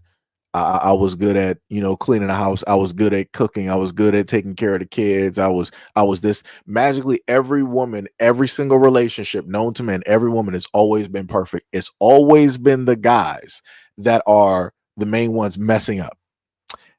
And I'm like, okay, somebody has to be the villain. Somebody has to be the designated villain. No problem. Because like I said, guys can sit up there and admit, either on social media or amongst other guys, that, or even with the person that they with, they can admit that they set up there and messed up and move on, you know, directly from that. You're not going to have women sitting up there saying like, yeah, I messed up. No. It's more like, no, you forced me to do this. You forced my hand. If you didn't act this way as a man, then I wouldn't have acted this way as a, it's crazy work. Well, you know, it'd be like that. It is crazy. Gail said, I'm saying I do not look at successful white men the way I do successful black men. White men start out with an automatic advantage. Okay, I got what you're saying, Gail. I got you. Weezy said, but y'all cheat more than men do. Let's keep it a buck. This man going into a whole he's going into a whole nother side. Gail was like, Seji, how tall are you? I don't know, Gail. Sham said, oh man, I missed the whole hour. What up, y'all? How is everyone? We're doing pretty good. Chapter said, we all say women want a man that other women find that man attractive. That is actually a good reason for that. Yo, the Jomo, what is up? Said a man's love language is respect and a woman's love language is attention. Yeah, that's true. Pat said, I would say it's more how a woman tends to be socialized. Okay. Sham said, I'm a woman and I can't tell you that it's not the woman, or it's not that women want a man that other women find attractive. It's darker than that. You might have to delve deep into that one. Might have to read those comments there. The Jomo said that a man's love language is respect and a woman's love language is attention. Sham also said that women are more territorial than men, and so what many women like to do is steal territory. So what they're after is winning, not after the actual man.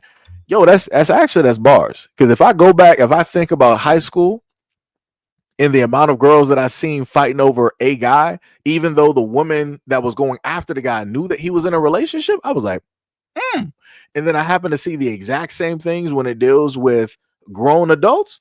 I'm like, but like I said, nobody is innocent. But like I said, because I try to make things as even as possible. Because unless there is actually like a true victim where it's like, yo, this person literally did nothing wrong, then it is what it like. Let's say like an asteroid falls from the sky and it lands on a person. That person really, they did nothing wrong, but it just so happened that worked out that way. You know, like I said, they are a victim of said asteroid, right?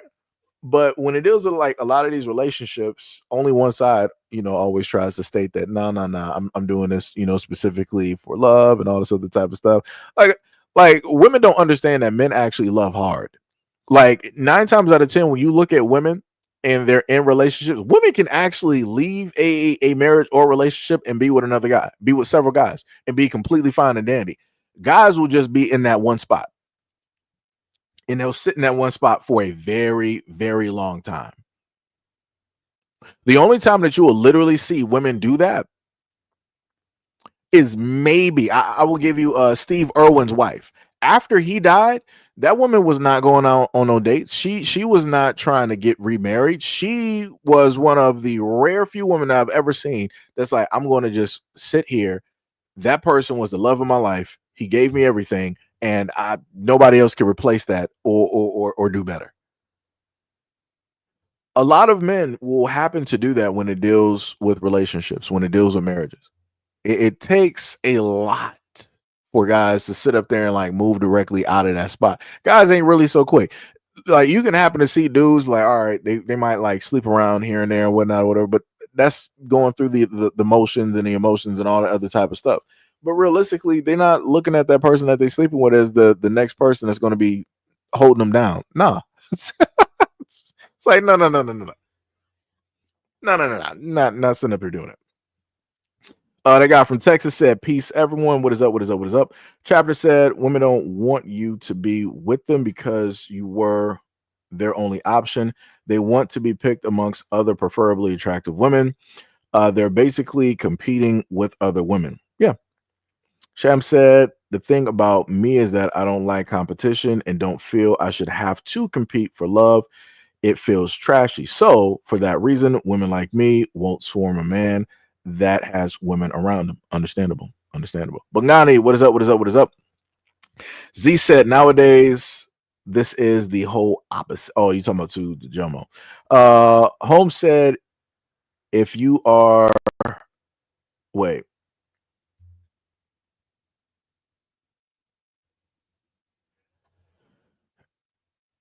I'm not even understanding what you even wrote there. You were like, if you are deleted, do you still get paid for the subscription? Like, what does that even? What do you even mean by deleted? I'm a little bit confused.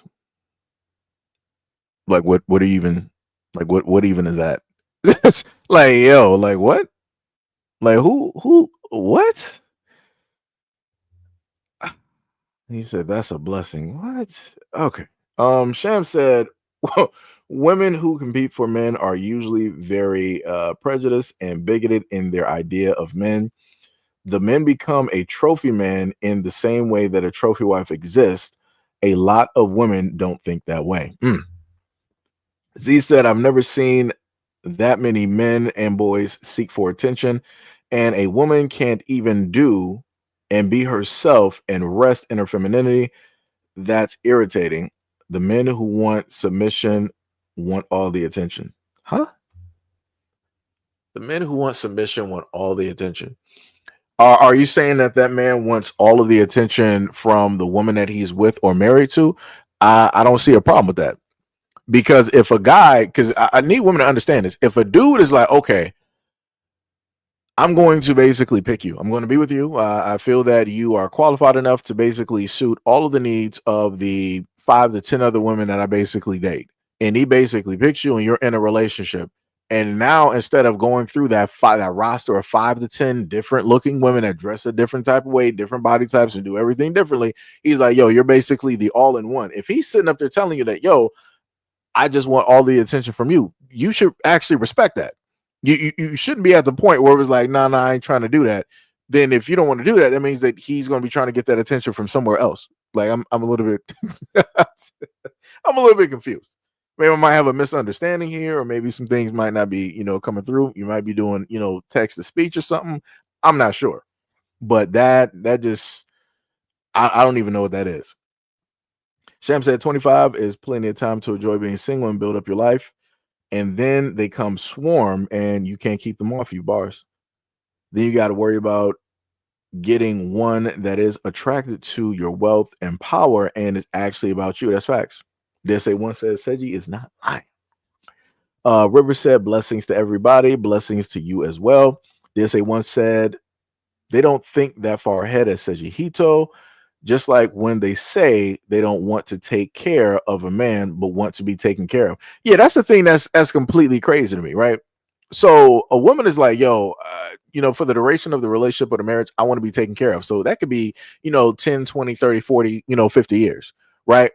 Well, then it comes to a point where a guy's body will sit up there and break down because of the heavy labor or because of health issues.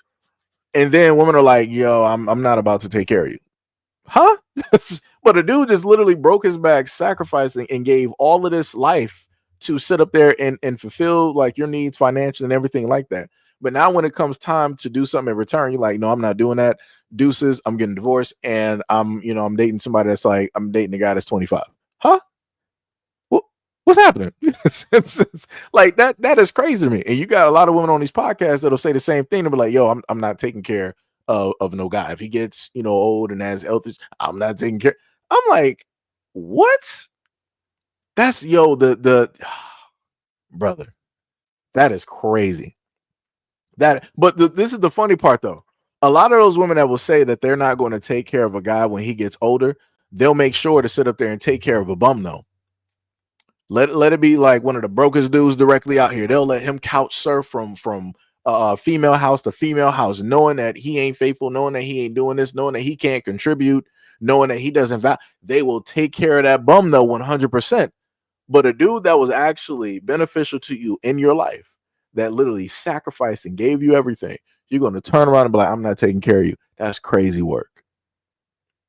That is crazy work. And that's why I sit up there and say that certain women should just be with certain types of guys. Don't go out here and be trying to look for the nice guy. Don't be going out here trying to look for the guy that's marriage material or father material. No. Stay with them same couch surfers that you've been sitting up there rolling around and allowing them directly into your bedroom and do this and that while they was already with 5 women prior to you.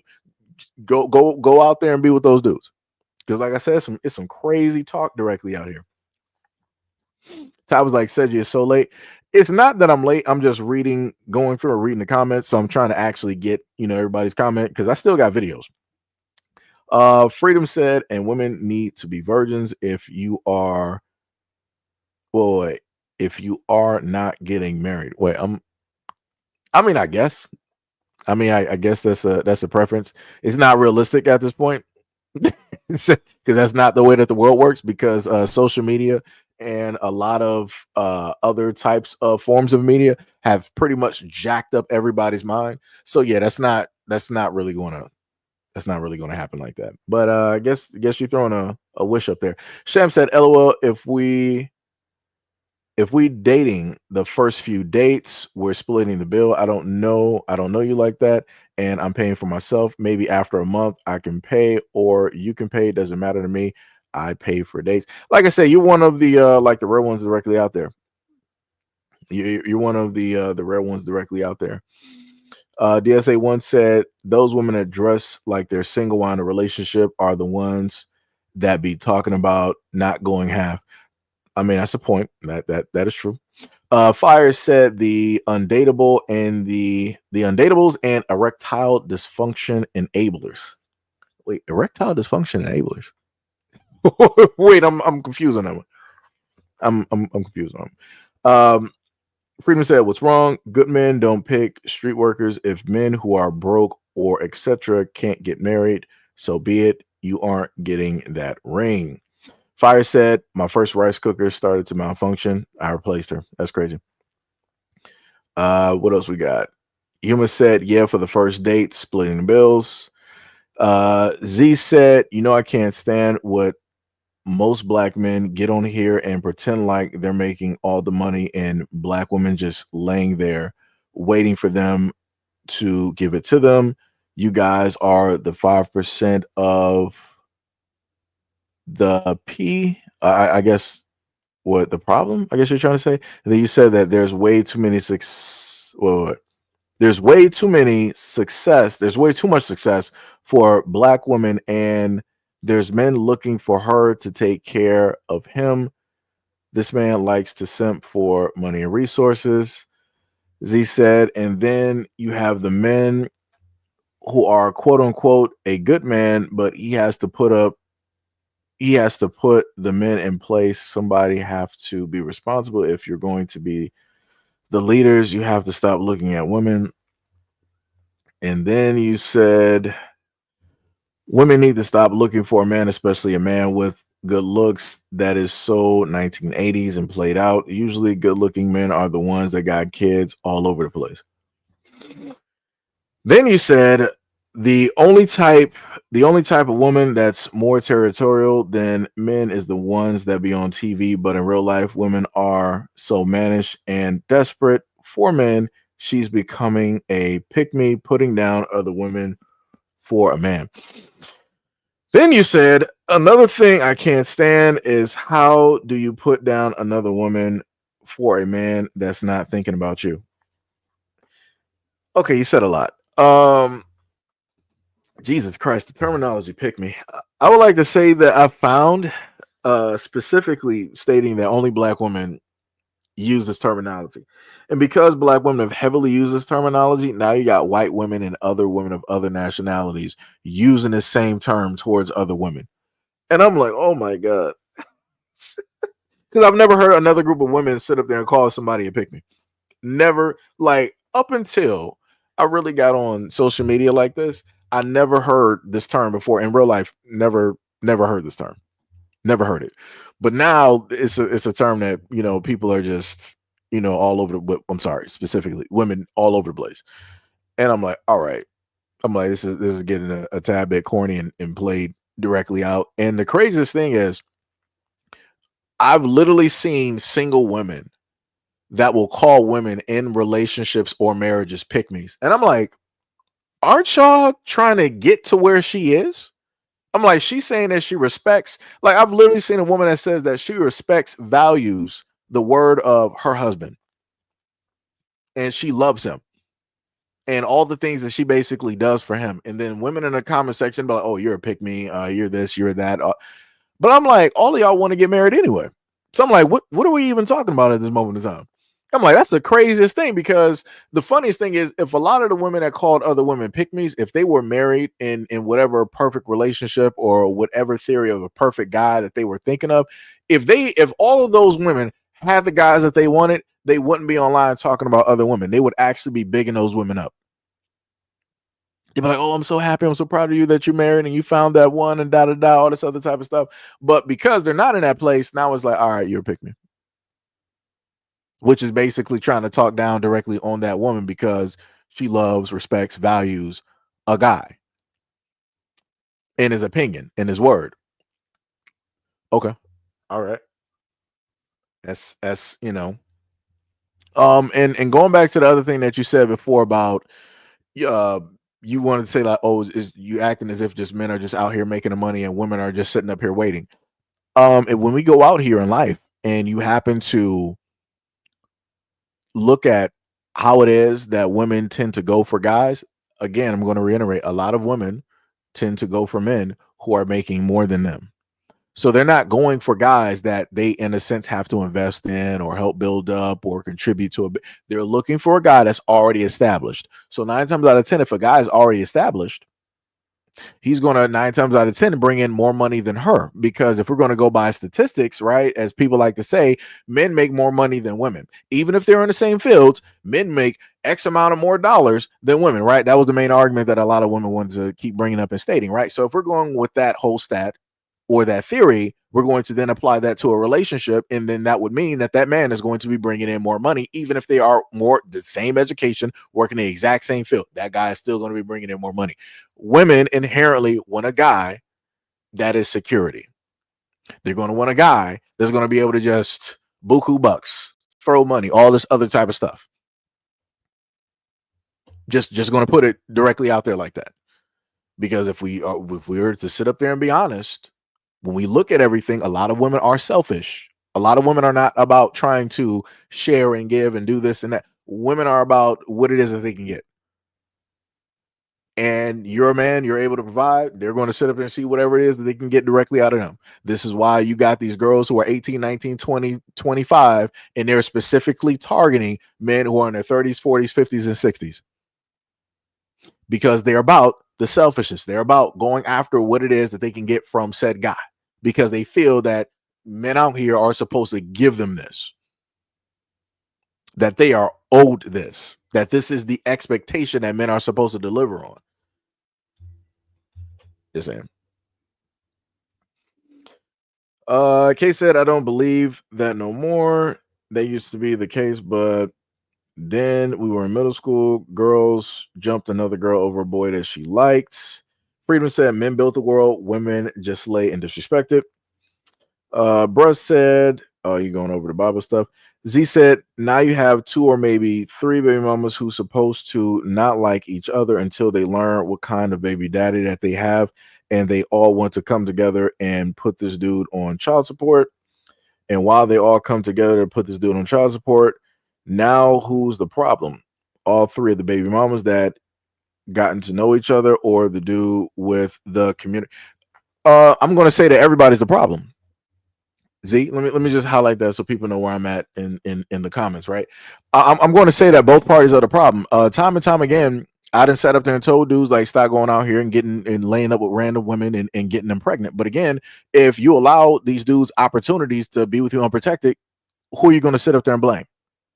Because it's my body, my choice. All three of those women, my body, my choice, decided to have unprotected relations with a guy who has the community stick. And they decided to allow that community stick directly into whatever area, right? So now they want to find that this one dude is the problem when all three of them should be looking at each other, but like, yo, we made the wrong life choices. How did we all three of us decide to be directly with this guy? That's crazy. That like nobody is the victim. Nobody is the victim. That dude made that bed by sleeping with those three women, and those three women made the bed as well by having unprotected relations. Like I said, I'm not doing this whole thing where like women are I'm not doing this. I am not doing this because I'm tired of it. Like I said, I'm tired of women trying to always portray themselves as always being a victim of something. It's like, and that's crazy to me. Like it's like what people like to call black people, like every single time, like, oh, black people are professional victims. I see a lot of women out here wanting to be professional victims.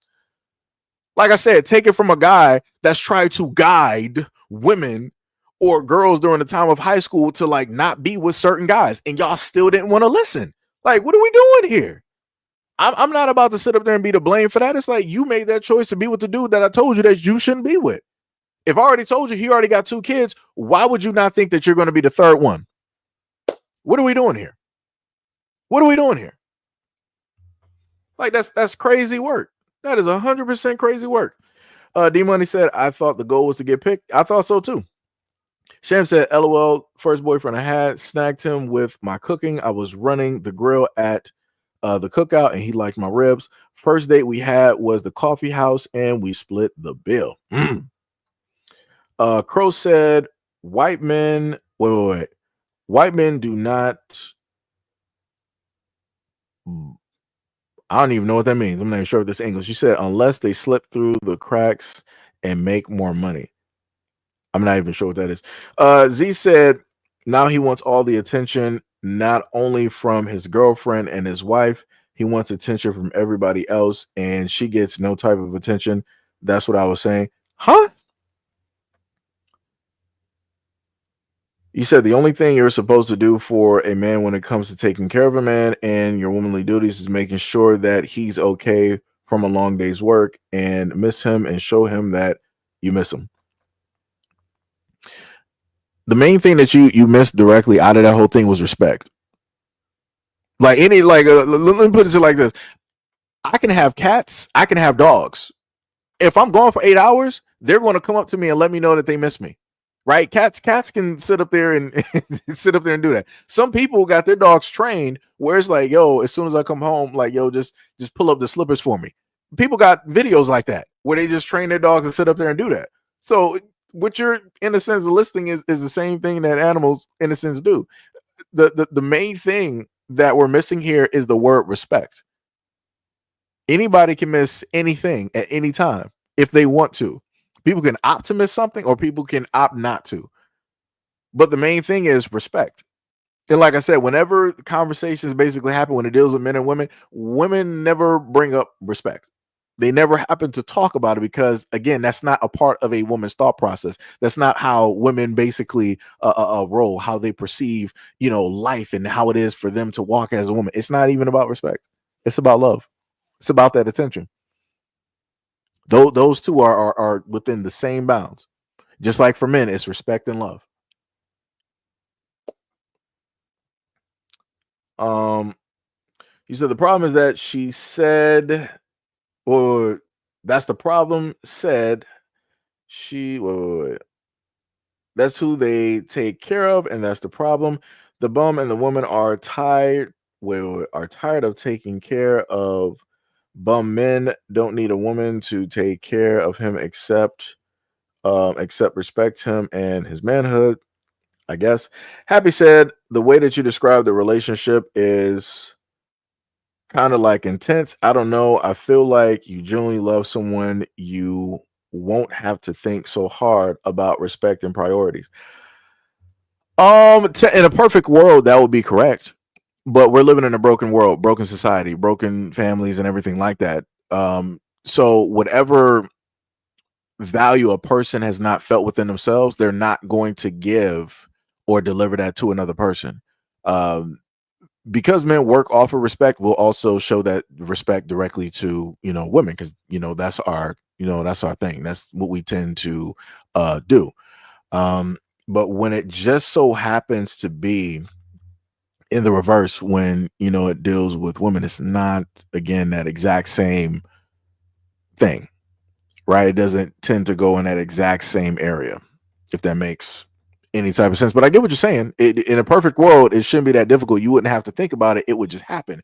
But because we're dealing with people who are emotionally imbalanced, because we're dealing with people who are emotionally broken, who are jaded from either families or situationships or actual relationships, you're going to have a lot of pieces that are missing. And you're going to have grown adults that are walking around trying to fill in those pieces as they're trying to also find a perfect person and get that relationship. And it's like it doesn't, in a sense, make sense. Right. Sham said a lot of people don't understand respect is not given, it is earned. It's not earned entirely by what you do, but who you are as a person. Respect comes from love, not with command. Right. Z said, but you can't get mad at the young ones that get with bums because nobody told her to be careful and stay away from those bums. Meanwhile, you got red pills is automatically dating Wonder Breads. I literally just gave an example of me sitting up there trying to tell the women of my generation growing up to not be with bumps. Like that's the one thing that's crazy to me. Like I said, for Z, I don't know what type of guys that you hung out around when you were in high school or whatnot, or whatever. But these were conversations that I had where I knew like the women or the girls during the time. I would try to navigate them and tell them like, yo, you should go here, you shouldn't go there. Because the main common occurrence that would just so happen to have, like after people are done crying, they'll be like, man, I wish more guys were like you. And I'm like, oh, I just got stabbed. Like that's exactly what that is. I'm like, that's an underhanded compliment. And if a lot of men are actually honest, a lot of men have gotten that exact same quote unquote compliment by women. Like, I wish more guys were like you, but yet you wouldn't date guys like me. So what are we saying? We know the types of guys that you like. We know that you want to chase after these guys. You want to be a baby maker directly for these guys. But when you actually got a guy that is decent, that respects you, that values you, that cares and listens to everything that you say, you're like, you're not my type. You're lame. You're bum. You're this. You're that. And then you're like, there was nobody around to sit up there and tell these young girls like who to stay away from. No, there are. It's the fact that a lot of women and a lot of girls don't want to listen. They don't want to listen. I'm here to sit up there and tell you that because I watched it. One of the girls I set up there, Trila, one of the girls that I set up there and tried to guide, I was like, yo, you're not pregnant at the time. It seems like this ain't the right dude directly for you. All this other type of stuff, yada, yada. This was like back in like high school, right? Because at the moment of time, we were supposed to like some things were supposed to like work out there, but she got into a fight with a girl at school and she got expelled. That was the quickest expulsion that I've ever seen in my life, which is crazy, but she got expelled. So after she got expelled, I still kept in contact with her during high school, and she was telling me about everything that was going on, her feelings and everything like that. But she still ended up going with this other type of guy, basically derailed whole life and everything like that. And somehow, some way, I remember last conversation she was sitting up there telling me I think she was like homeless or something, and that she was potentially expecting a child. And I'm like, I didn't have nothing to say. I'm like, yo, I feel sorry for you. Like mentally, that's what I'm saying. Cause I'm like, out of all the things I sat up there and told you, out of all the conversations we didn't have, you still opt to derail your life for a guy that you're not going to be with when you're 25, when you're 30, when you're 40. And I'm like, yo, it just is what it is. So it's like, miss me with the whole thing of saying that there are not guys out here to specifically tell women who to dodge and who to be with, because there are guys. Because trust me, a lot of women out here have the quote unquote guy friends that try to guide them and try to tell them certain stuff, but a lot of them don't want to sit up there and listen. So there are guys that do try to implement certain things. Again, a lot of girls and a lot of women don't want to listen. They want to sit up there and go out there and have their experience and do this and that, and then they want to turn around and cry and be the victim. It's crazy work. It's crazy, crazy work. Z said, all you got to do is just find you a best friend, a partner, and a friend that's not that damn difficult. Every black man making it difficult. I'm starting to hear y'all, and it's like complaining that you don't have no woman yet when you hear women say that she doesn't need a man. Ask her why. She tells you the truth. Wait, what? She's not dumb. She knows.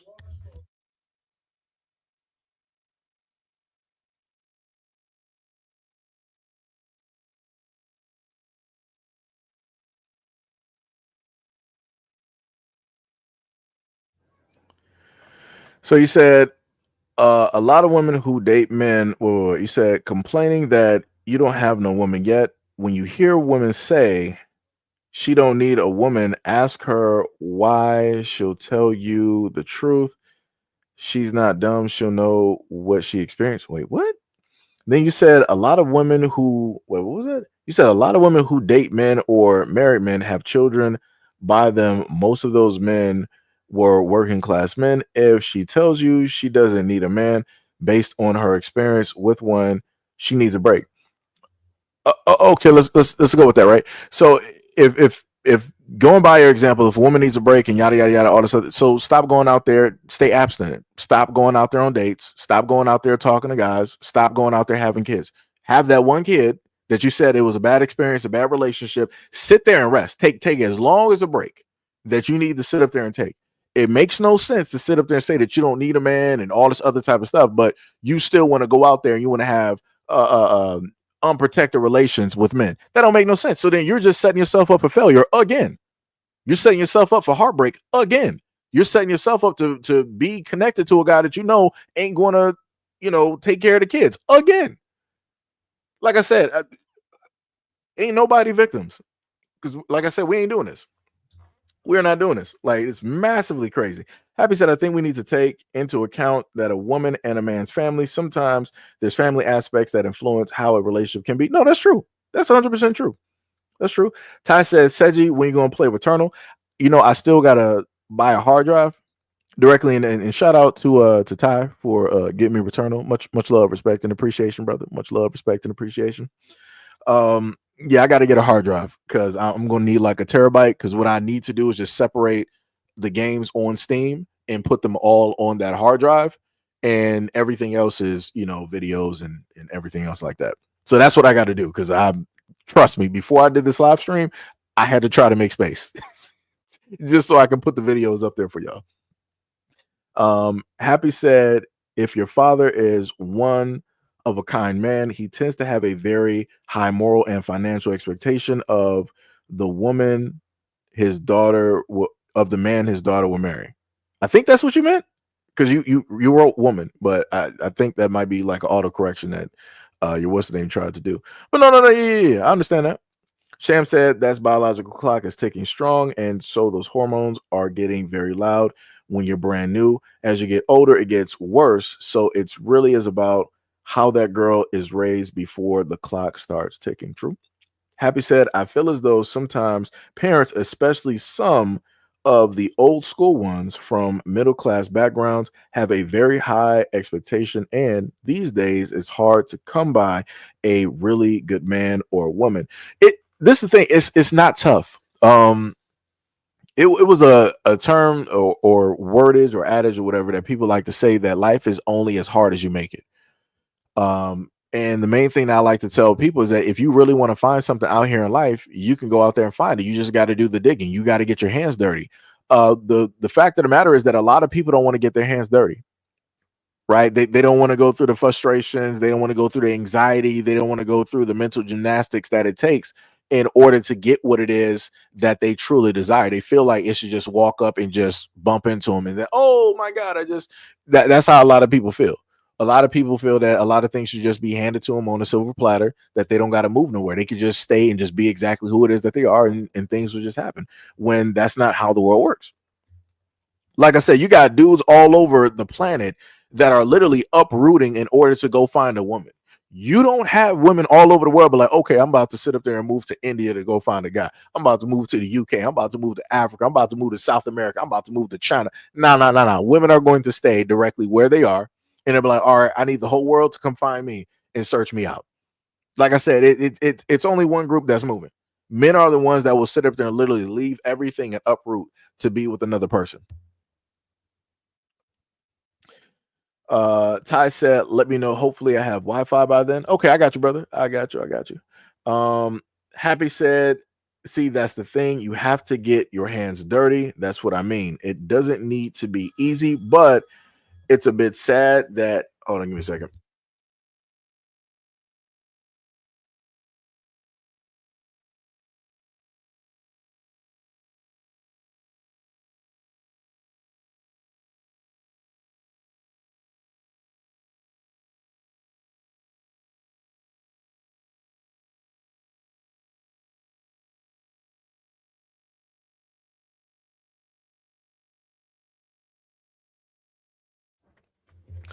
Let me see. My bad. I had to answer the phone. You said, see, that's the thing. You need to get your hands dirty. That's what I mean. It doesn't need to be easy, but it's a bit sad. It takes so much effort to find a good person.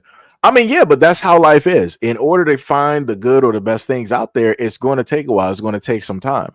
And realistically, for even though to an extent and not to an extent, people have a lot of time, right? But it depends on how it is that people want to spend that time.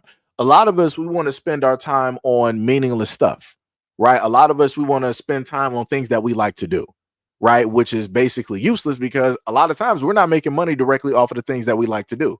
If people are just 100% honest. So you add up those hundreds or those thousands of hours that you spent on doing something that you purely wanted to do, and you apply those hours, those hundreds or those thousands of hours, and you apply that to you searching for a relationship, I promise you and guarantee you, you would have been found that person. You would have been married. You would have been in that successful or that happy relationship, or you would have at least, been able to look through a bracket and been able to say like, okay, I at least got like 5 people I can pick from. Let's see how this basically works out. But again, a lot of people are not willing to become proficient. They want to be proficient in things that are not going to really add to their life versus things that they want in their life that they want to add, and have those same things basically propel them, upward to where it is that they feel that they should be as a person, as a human being, in society or whatnot or whatever. Go said they're all just 3 O's right now. It's cold-blooded.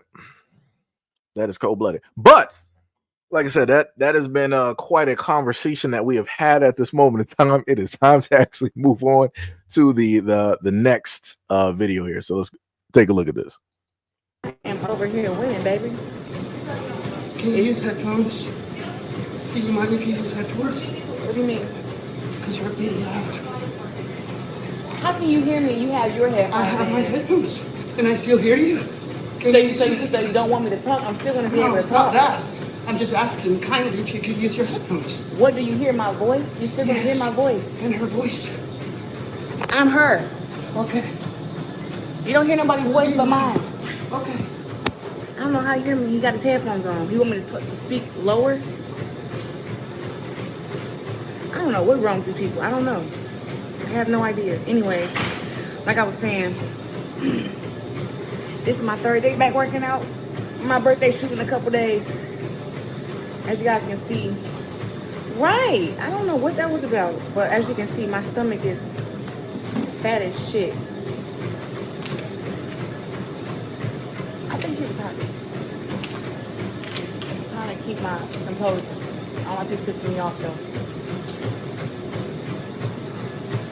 Anyways.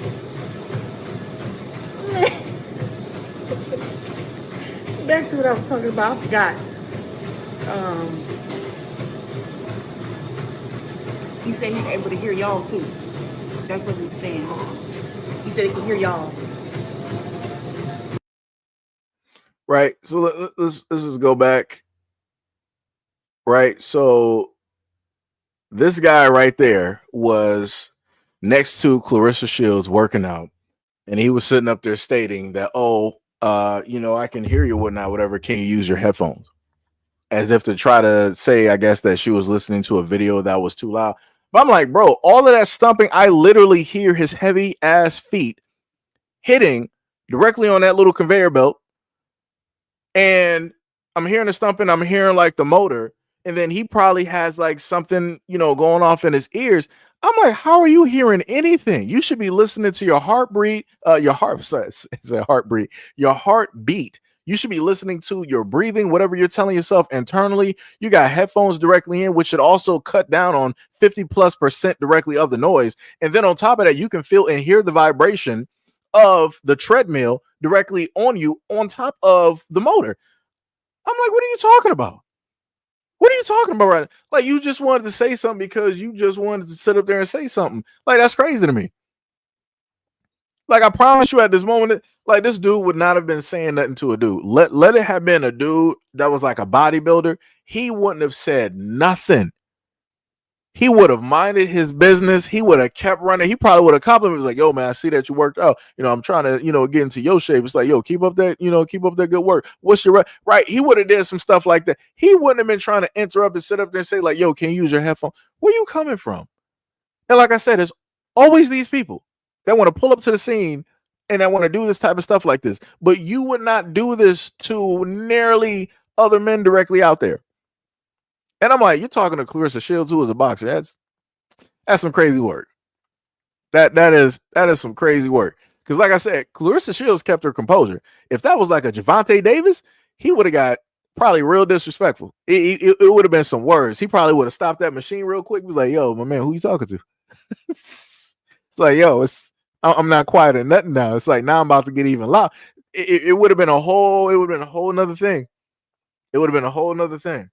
Like I said, that's crazy to me. That is crazy. That is crazy. Diabolical. But shout out to Clarissa Shields being the GOAT.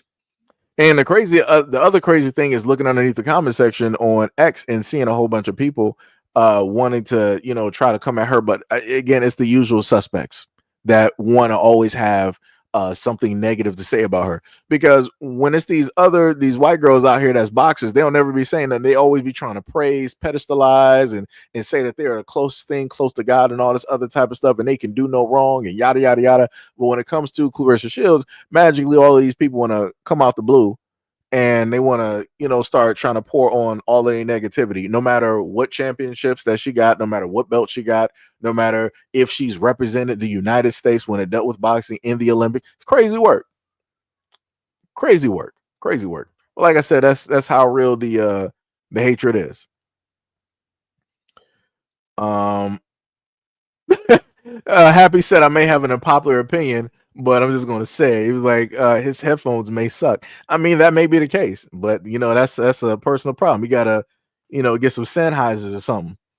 You got to get something different. Dom said, I don't care who she is, but she's wrong. No, she's not. She's not wrong. Like, you just like him, you're being stupid. She didn't do nothing wrong. Her voice wasn't even loud. That's the craziest part. Like, even during a conversation, she didn't even raise her voice is at a normal tone. Normal tone.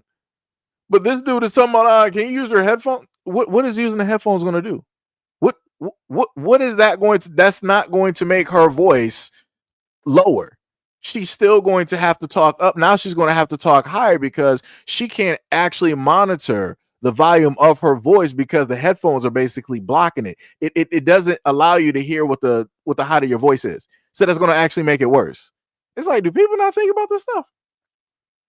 I swear people don't actually think about this stuff before they decide to type and start saying. It's like I said, I got tons of headphones. I got closed ear and open ear headphones.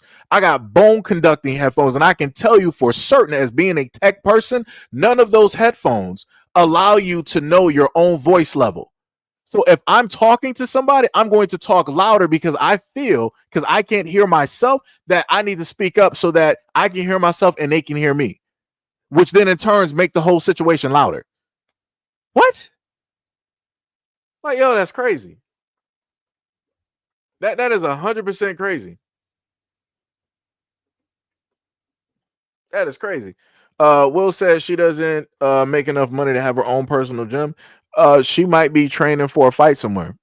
And as fighters, they have to go, they might go to different states. So she's not, it's not like she got a Floyd type money where she can be like, all right, I'm about to just erect the gym wherever I go around the world.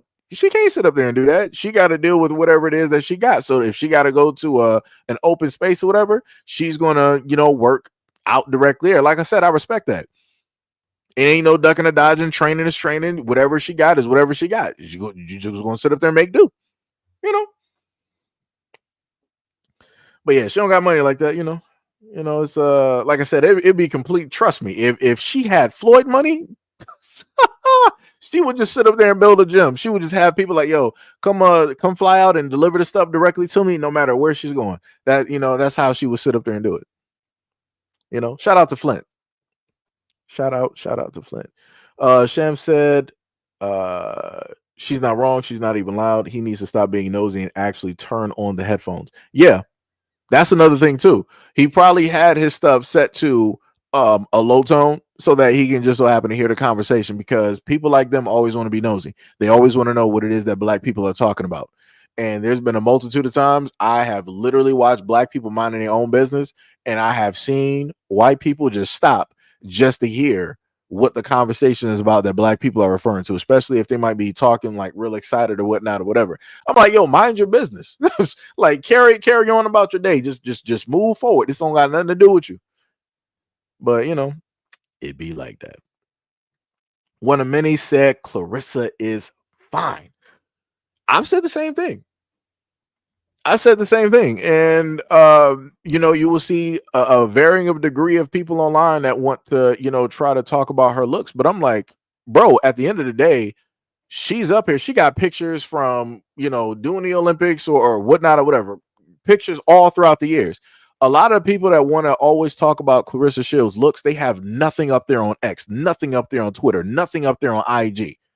And especially for the guys, a lot of the guys that talk about Clarissa's looks are overweight. I'm just going to be real. They're overweight. The last time they actually seen anything below was probably back when they were like 15. They can't even do any of the workouts or the exercises that she does. And they're probably not even making anywhere near the type of money that she makes using her God-given talent, which is her hands, which is her body. And like I said, that's crazy work. I'm like, how are you going to sit up there and talk about somebody that's doing something that you could never even sit up there and do? It's crazy work. Diabolical, but it'd be like that. Gail said not wanting to hear people talk in public. Is that psychosis? One of many said ear hustling. Yeah, that's the term.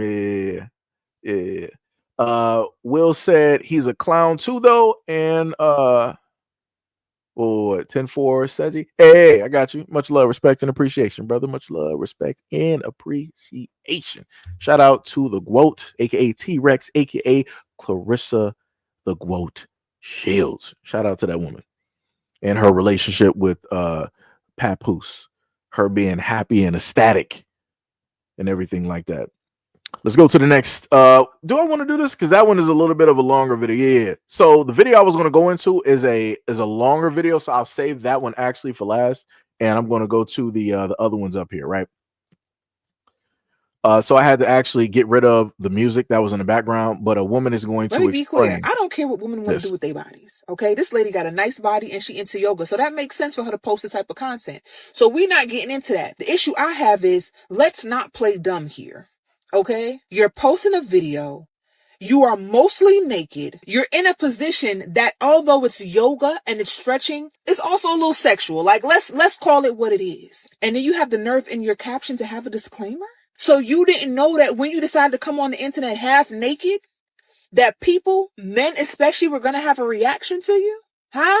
And before you girls want to come into the comments, I'm not talking about any kind of violent act happening because of what someone wears. This has nothing to do with that because y'all love bringing that up. I'm simply speaking about the fact that you present yourself in a way that can also be looked upon sexually and then be mad about someone looking at you sexually. Because the fact of the matter is she could have done everything she did in that video and had on yoga leggings and had on a yoga top. And that's not the decision that she made. I respect a woman that will come on this internet and post a thirst trap and admit that, yes, baby, I am posting a thirst trap for whatever the reason is. The rest of y'all know exactly what your intentions are, or you're fully aware of what the outcome could be based on your actions, and then you get mad at the outcome. Mhm. Stay safe. So let's just roll back there, right? So let me try to move that back over, right? So this is the woman in that post, right? I'm just going to automatically assume by the shape of everything that obviously that's not God-given work. That is the work of man and sculpting by a doctor somewhere in California or Florida. And she said, edited, kindly note that this is a yoga and wellness page. Please do not follow me if you don't have a genuine interest in the subject. That is the dumbest disclaimer I have ever seen on a page. You know that you're doing a pose like this and you got the body shape that you got, and you're going to leave a disclaimer to tell men like, oh, don't subscribe to me if you're not into yoga. Where do you think we are? Men are attracted to what it is that they're attracted to, but you're telling men not to be attracted to this, even though you know that primarily women are not the demographic that you're aiming towards. You know that you're doing this and you got everything jiggling in there because that's going to attract men. That's going to have the comment section. That's going to have the engagement. The algorithm is going to be going wild. You know what that's going to sit up there and do, but you want to sit up there and just play stupid. This is, like I said, this is what guys be talking about. This is what guys be talking about. She put that disclaimer up there because she knew darn well who it was going to attract, who was going to be leaving comments, who was going to be leaving compliments. And you're trying to tell men to don't be attracted to you, but be attracted to yoga.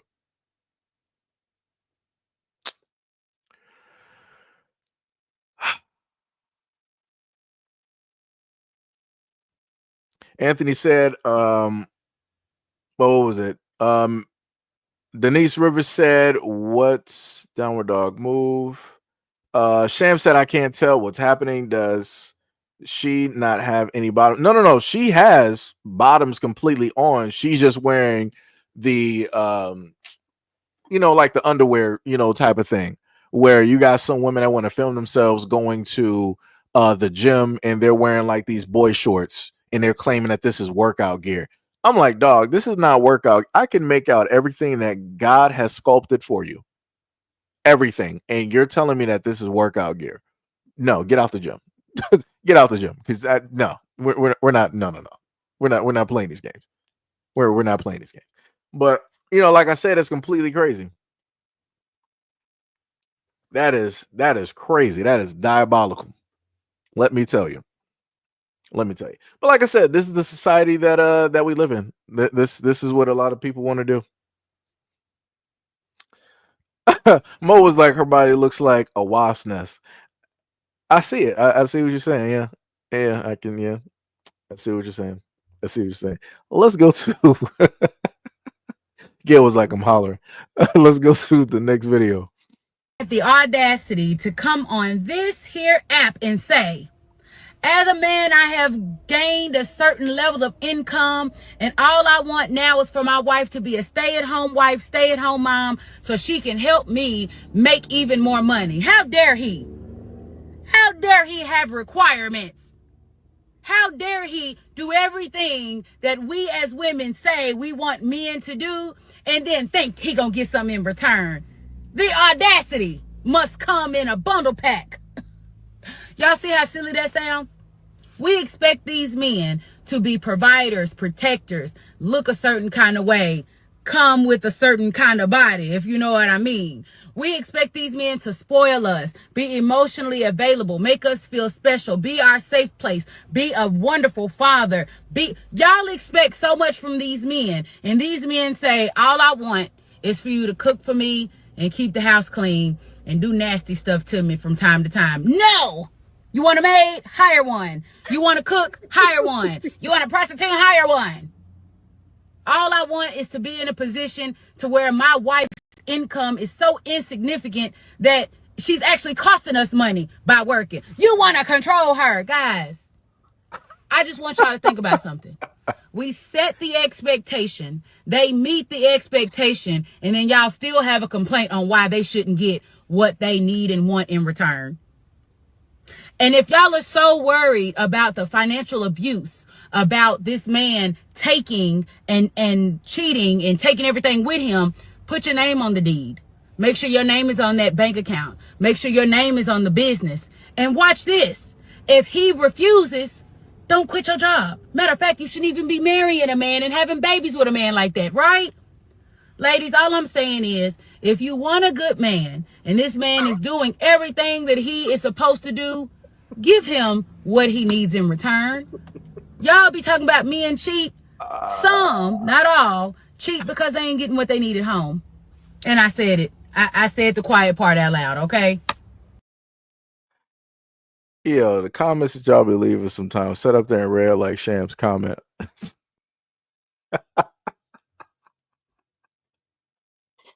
Oh, man, that's crazy. Oh, man. Oh, that's crazy. Oh, man. I'm right there with Gail crying. Let me tell you, deodorant is gone right now. Because I'm sitting up here holding in laughs right now. Oh, man, that is...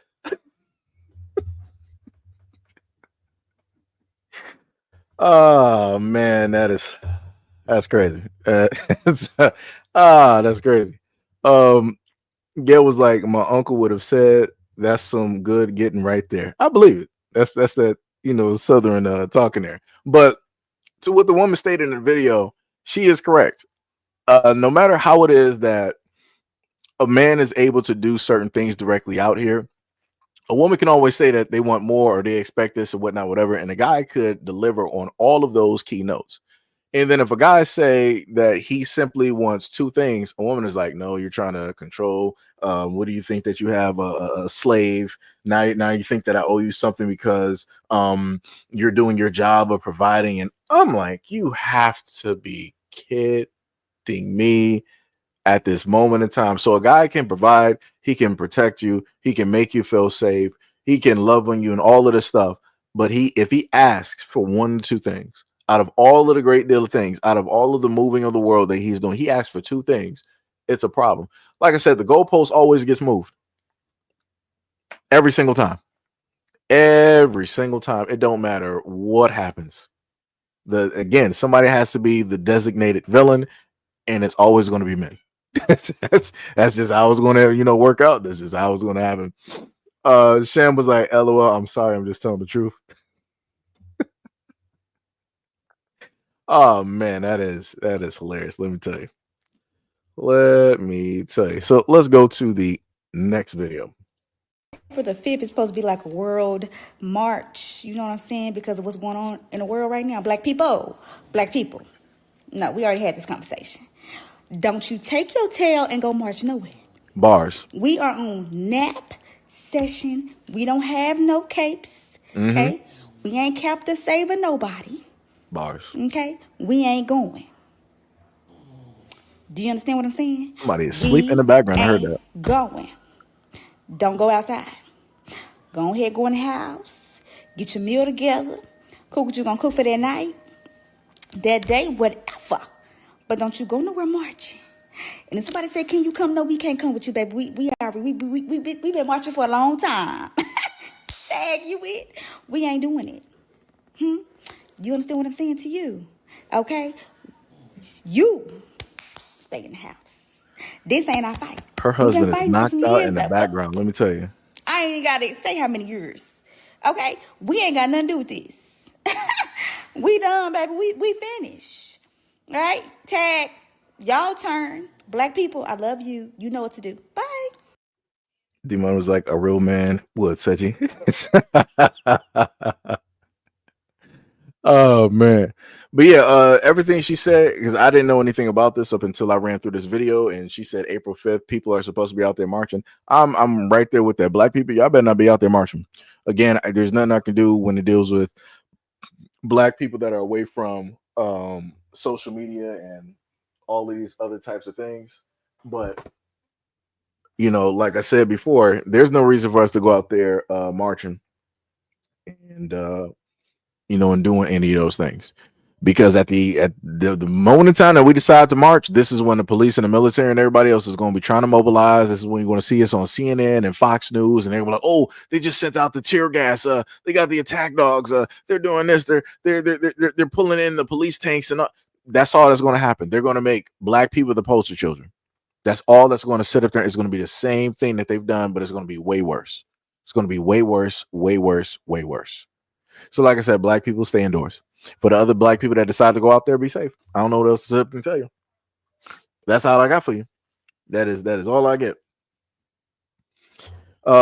Rivers said, for who those days are over for the hospital system.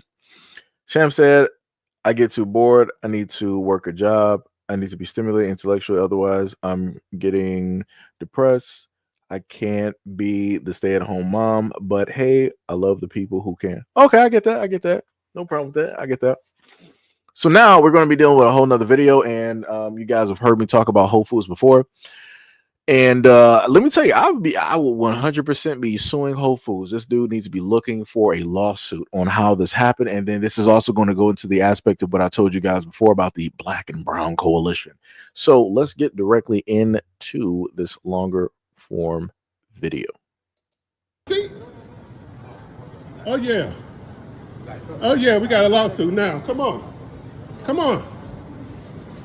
Come on. Where you going? Where you going? Come on. Come on. I want a refund for all this. I want a refund for where's the manager? You can't tell me shit. Tell me don't come back. What if it's you? I want a refund. Where's the manager? Is he the manager? I want the real manager. Yes. Okay. Are you the manager? Okay. Now, what did you say to me? Do you have a receipt? For what? For the why? What do you mean why? Yeah. Why? Because you didn't purchase. That's all of our product right there, and you didn't pay for it. Okay. All right. There you go. No. Take it. You get sued. Once it's stolen, you get sued. What's your name? Don't worry about it. It's fine. It's fine. Your ass getting sued. Your ass getting sued. See this?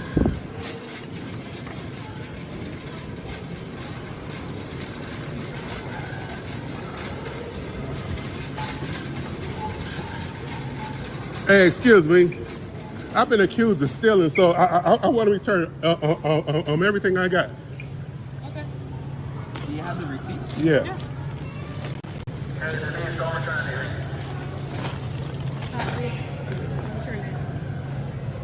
They'll be right with you. No, I don't want this. He accused me of stealing this, so I'm returning it all.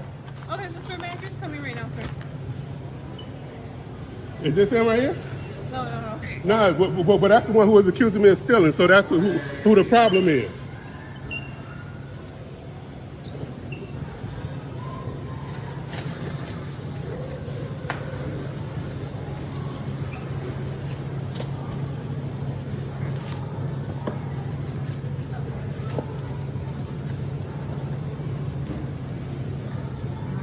Where you go?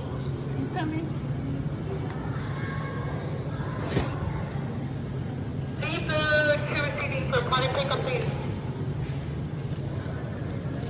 You see a black person sitting there eating, he think we stealing. Okay, well take it all back then.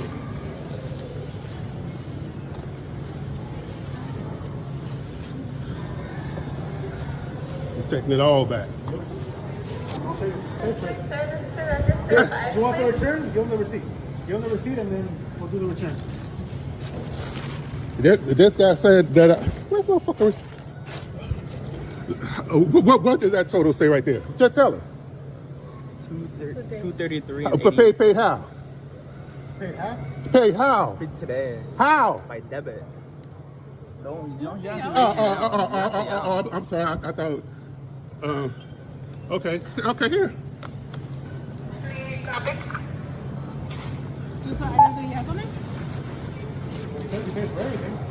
All of it. I want everything returned. And that way you can keep this. How about that? Okay. Manager. All right. But it shouldn't be in your bag. What you talking about? This is my bag. What you telling me shouldn't be in my bag? Shit paid for already. What are you talking about? What's the total? Didn't you just hear him say 2?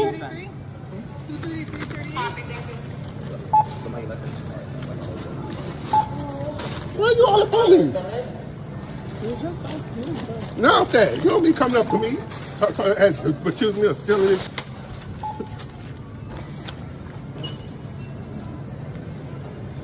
Bill, move back some. Could you move back off me? Go ask some Mexicans that. Tell them to go ask some Mexicans for they. I know this racist. Yeah, this guy right here. Your ass getting sued, buddy.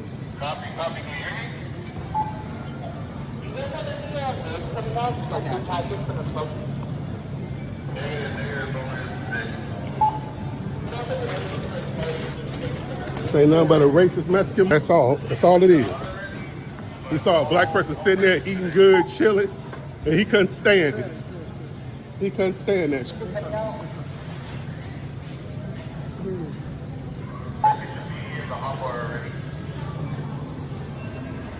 This guy, this racist Mexican. I wasn't racist. All I asked was racist Mexican. All I asked for was a receipt. Ain't none of your business with the I bought. You saw me. Asked everybody in the store for their receipt. Then you just coming up to me for it. Because you're a racist. That's why.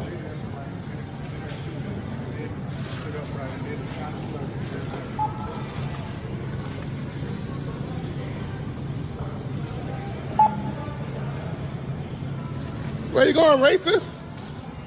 Come back up here, racist. You want a return? We'll give you a return. No, because I stole everything, right? No, I didn't say. No. All I said was you have a receipt. That's all I asked. You don't get to ask me what the. You ain't none of your business what I got. If I pay for it already, it's mine. You don't walk up to nobody and ask for a fee just because you see them sitting there. Security said that they saw you grab some stuff from the hot bar, sat down. Security a goddamn lie. All right. Whoever told you that lied to you. Okay. As you can see. As you can see. So he should be fired. All right. He lied to you. Whoever told you that lied to you.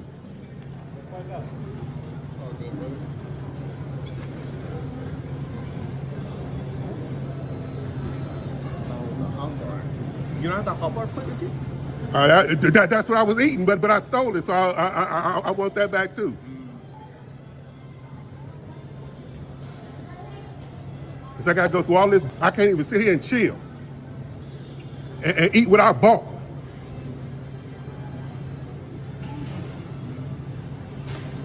So you had 227.38 cents return. Do you have the debit with you? Ending in 45. Now, what about, it's more than that, ain't it? What's on there? You said 233. Yeah. I mean, I'm You missed something. Pardon? I have everything's here is returned. Well, it has to add up to this amount. Because that's everything. Nothing.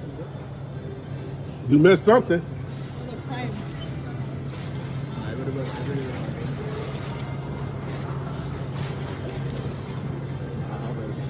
What do you mean they said something? Because I was black sitting there chilling. Sir, that's not true, bro. I'm black.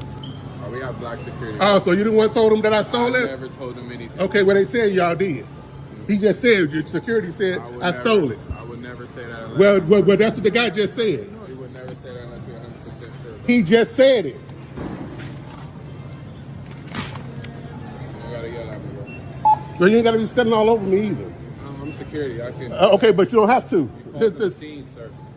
Oh, right next to you. Security is doing too much. Right next to you. And I'm also. And I work at a Whole Foods. I ain't never seen security. Ain't no damn car. It don't matter. There's be a lot of people in the comment section wanting to talk about Victim Olympics and whatnot. Y'all don't even know what y'all talking about. You probably never even been in a Whole Foods. Never probably even worked in a Whole Foods. Because, hold on. Yeah, this is gonna go up on Facebook and everywhere. This is going Oh, everywhere. you security? No, you good? It's going on TikTok, Facebook, whoever, Johnny Car confirmed. That's why I tell you, move back. Then you won't be on camera. I'm not doing that, but talk behind. That's it. You have the debit in it with you? Yeah. Although I use my phone, but I get it out.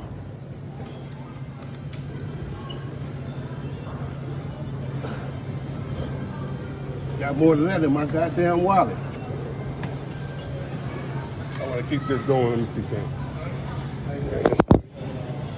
I got more than that in my wallet right here. I got more than that in my wallet, but yeah, I'm still in stuff.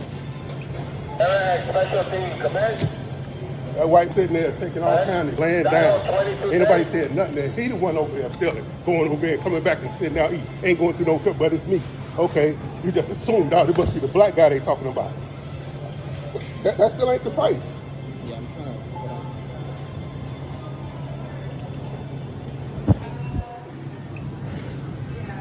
That's who for stealing. I got some clowns in chat real quick. Yeah, there we go. You ready? Because I'm ready to get the car out of here. Educate some people.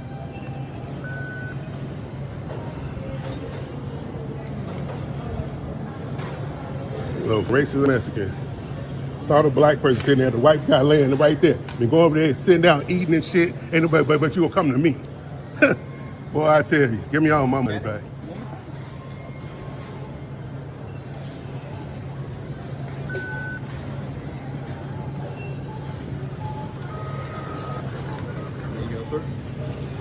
Look at this. They had to refund me this amount of money because they said I was stealing. Why are you still sitting there? The dude got his refund.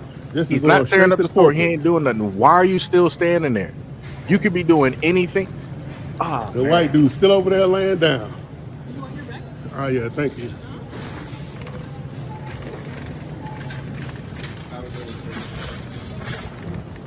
Security's still there. Why y'all still there? He's talking about I was taking something. You dirty bastards.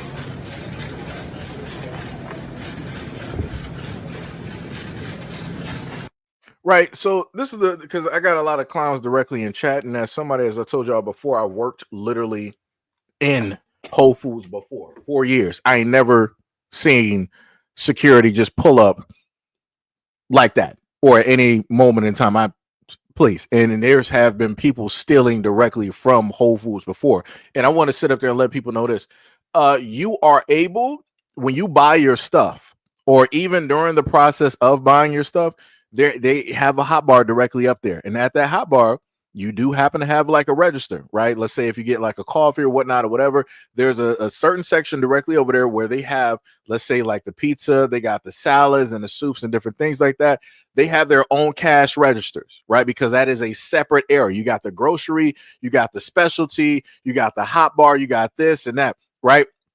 So the rest of the normal part of the store, they deal with the main cash registers that you see. The main checkouts, the hot bar section, basically the kitchen area, they have their own areas of which you go to and specifically pay there. And once you pay there, you can sit down and eat because in Whole Foods, they got sit down areas where you can eat. So for a lot of people coming up here to, oh, you just being a victim, he probably stole it. He ain't steal nothing because I've eaten at Whole Foods before. I've sat up there and bought my food and decided to sit up there and eat directly at my job. What we talking about? Like I said, a lot of y'all trolls and clowns directly out here are showing exactly who you are because primarily the main people that like to come through there and steal at Whole Foods are white. But y'all don't want to talk about that though. Y'all don't want to talk about how you got these Whole Foods in these rich, nice white communities, and it's y'all that roll directly up in there stealing. Y'all want to steal spices. Y'all want to steal eggs and whatnot. Because like I said before, I didn't have the conversations with people that are the higher ups, you want to say, either by like a manager, store manager, or whatnot, or whatever. They don't specifically want to say the color, right? Because we're not supposed to do that, supposedly. But yes, it be y'all sitting up there stealing. And like I said, it was more than likely the white dude that was over there just laying down. He was probably the one that sat up there and stole something from a hot bar. I done showed y'all a video 2 or 3 years ago where it was this older white dude, probably about 60 or 70. He was going through the soup section in the hot bar, and he was just sitting up there opening stuff. He was like, "Oh, this is a lid of soup. Let me get the ladle and let me just sip some of this." I'm talking about he's drinking directly from the ladle and dipping it back in, closing it, going to the next soup. That is stealing. That is stealing. But do you think this security team that they have at this Whole Foods decided to pull up to the scene and stop that man? No, they didn't. They just had it recorded. So like I said, they acted this way because the guy is black.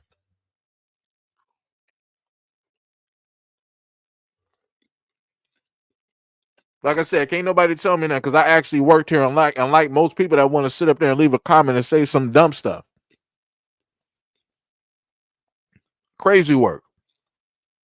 And then on top of that, some of the most belligerent people I've ever seen are white folks. There was a day that me and my team was about to go in there and start work. We were in the cash out line. It was about like close to 10. We were about to, clock in and stuff. So we're waiting in line. And the guy at the cash register, he's black. And this white woman, she just wanted to make this type of spectacle or whatnot about her Confederate hat and whatnot and all this other type of stuff. Also, mind you, this woman is drunk. So not only is she wearing a Confederate flag and wanted to make a spectacle so that black people can sit up there and make a comment and rah, rah, rah, but she was also drunk driving. That's another thing that white people don't want to talk about in their communities, right? So she's trying to make this spectacle, like, oh, I love this hat, it's always been in my family. Like, just start random conversation. Again, the black dude was not really trying to conversate with her. It's like, hey, how are you doing? That type of thing, because we get critiqued on how it is that we interact with the customer. We're always supposed to say hello, hi, introduce ourselves, tell them like, how may I be of service? All of those good things, right? So he did everything to a T. She decided she wanted to start talking about a hat that didn't nobody care about but her. And you can smell the alcohol directly off of her breath. And then she went, oh, I didn't know. I just, is this hat really a problem? I didn't know. I don't know if it's racist or not. I don't know if it's problematic or not. It's like, what are you doing? What are you doing?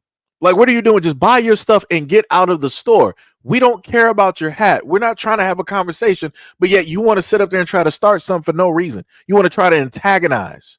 You want to try to press something that don't need to be pressed. But like I said, this is what white people like to sit up there and do when it just so happens that black people are around. Y'all like to sit up there and do stuff like that. But 9 times out of 10, when it's your own people stealing from your stores, that is causing shrink for the uneducated people out there. Shrink is basically the losses. So that either details and people that either stole or people that might have opened a product or products that may have been broken. Right, that is the shrink. That is the stuff that has to get just discounted and put away and taken out of the monies and all that other type of good stuff. Again, all of that stuff, no matter which way it goes, it costs the store money. But the craziest part of knowing that white people roll in there literally stealing spices. What is wrong with y'all? What is wrong with y'all? Y'all barely even use spices on your food, but you up here in Whole Foods stealing spices. What are we doing?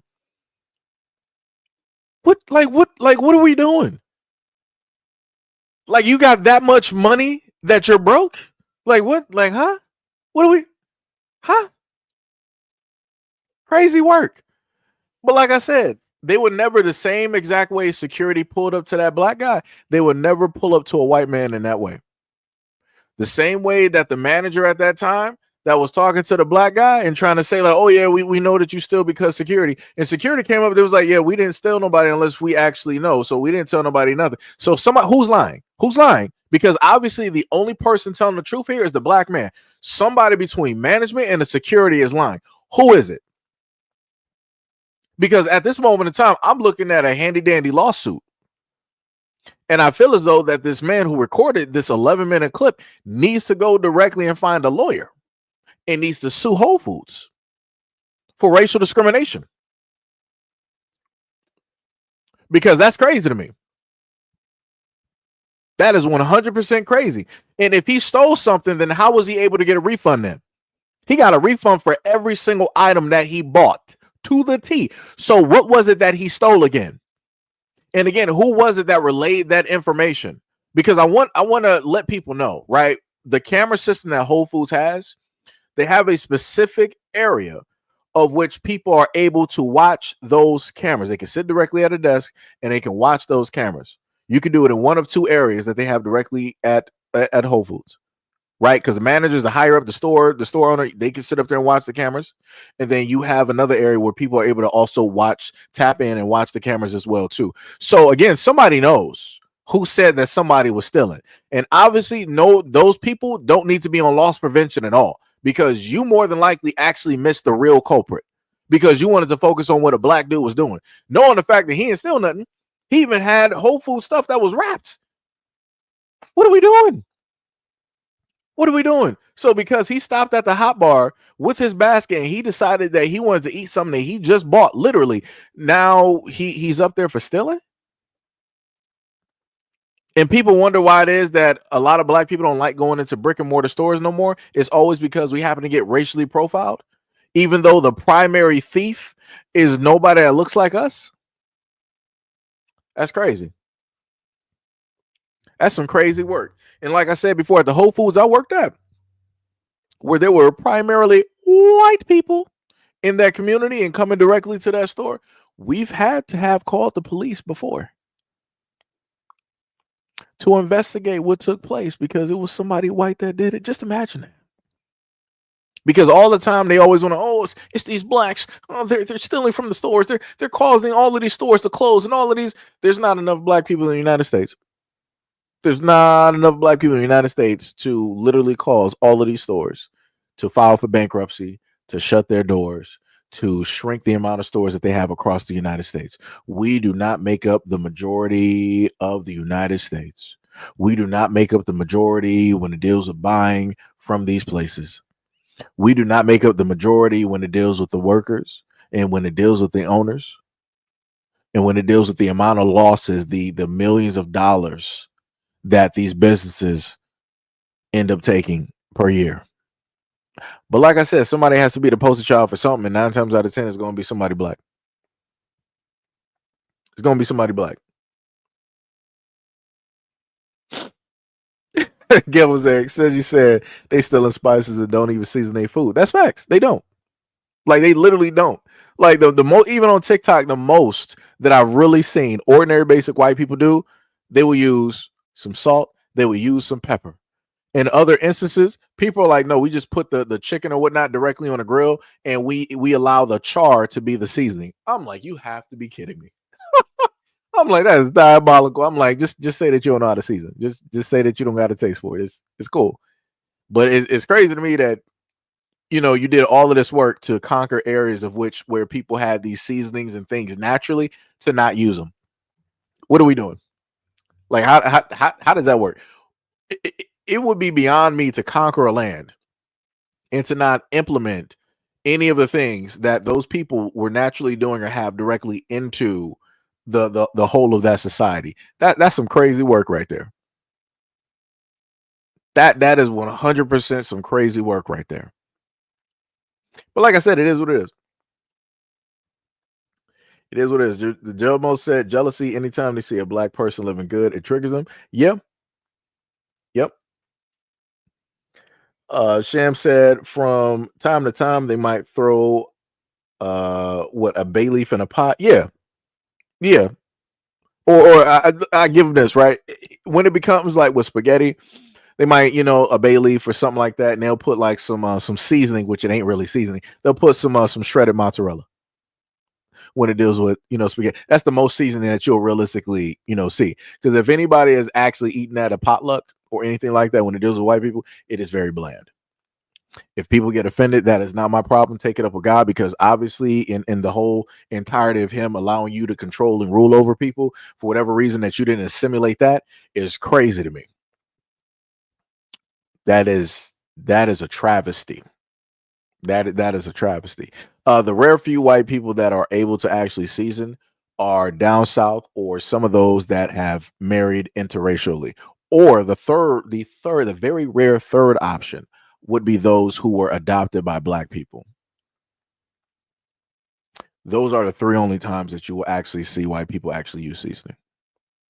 And this is primarily why the viewership actually dropped, because a lot of those white people that were watching and wanted to leave comments, they ducked directly out because they knew exactly what it was. They got a whole kitchen cabinet full of spices, ain't never been touched since 1974. Diabolical work. That is crazy. That is crazy. There's no reason that a turkey or a piece of chicken or macaroni should ever be bland. I'm like, you don't even use salt. It's quite reflective in nature, but I don't understand why you don't use it. That's some crazy work right there. Like the macaroni and cheese be bland. Better yet, it just be like some Velveeta with a block. You don't even take the work out to pick out some cheese to mix and match, maybe some 3 cheeses just to spice it up and throw, some salt and pepper in there. If you don't want to season the macaroni, you can just season the water. You can throw enough salt directly in there where you can get, that taste of salt, that hint of salt directly there. So then when you throw in the shredded cheese and melt that and everything and throw in some butter, you're good. You good. But, like I said, I guess that's a little bit too difficult for people. It's crazy. Gail says, Seji, don't forget to slather it with cheese. They'll put cheese on ice cream. Yeah. The craziest report that I ever had to do, I sound like this because I'm eating right now, but craziest report I ever had to do was the fact that white people made mayo ice cream. They made ice cream that tastes like mayo. Never in my life. Never in my life. That is disturbing. You got Hellman's flavored ice cream. Why? Like, you're literally making stuff that nobody asked for. Like I said, ain't nobody black sitting up there. If somebody black is actually eating that, they got to be horribly obese. I'm talking about like morbidly. I'm talking about you need a flatbed to move that person from one place to another. I'm talking about they would have to have a super industrial toilet that would be able to, hold an elephant. Other than that, ain't nobody black sitting up there eating that and buying that. That is disturbing. That is 100% disturbing.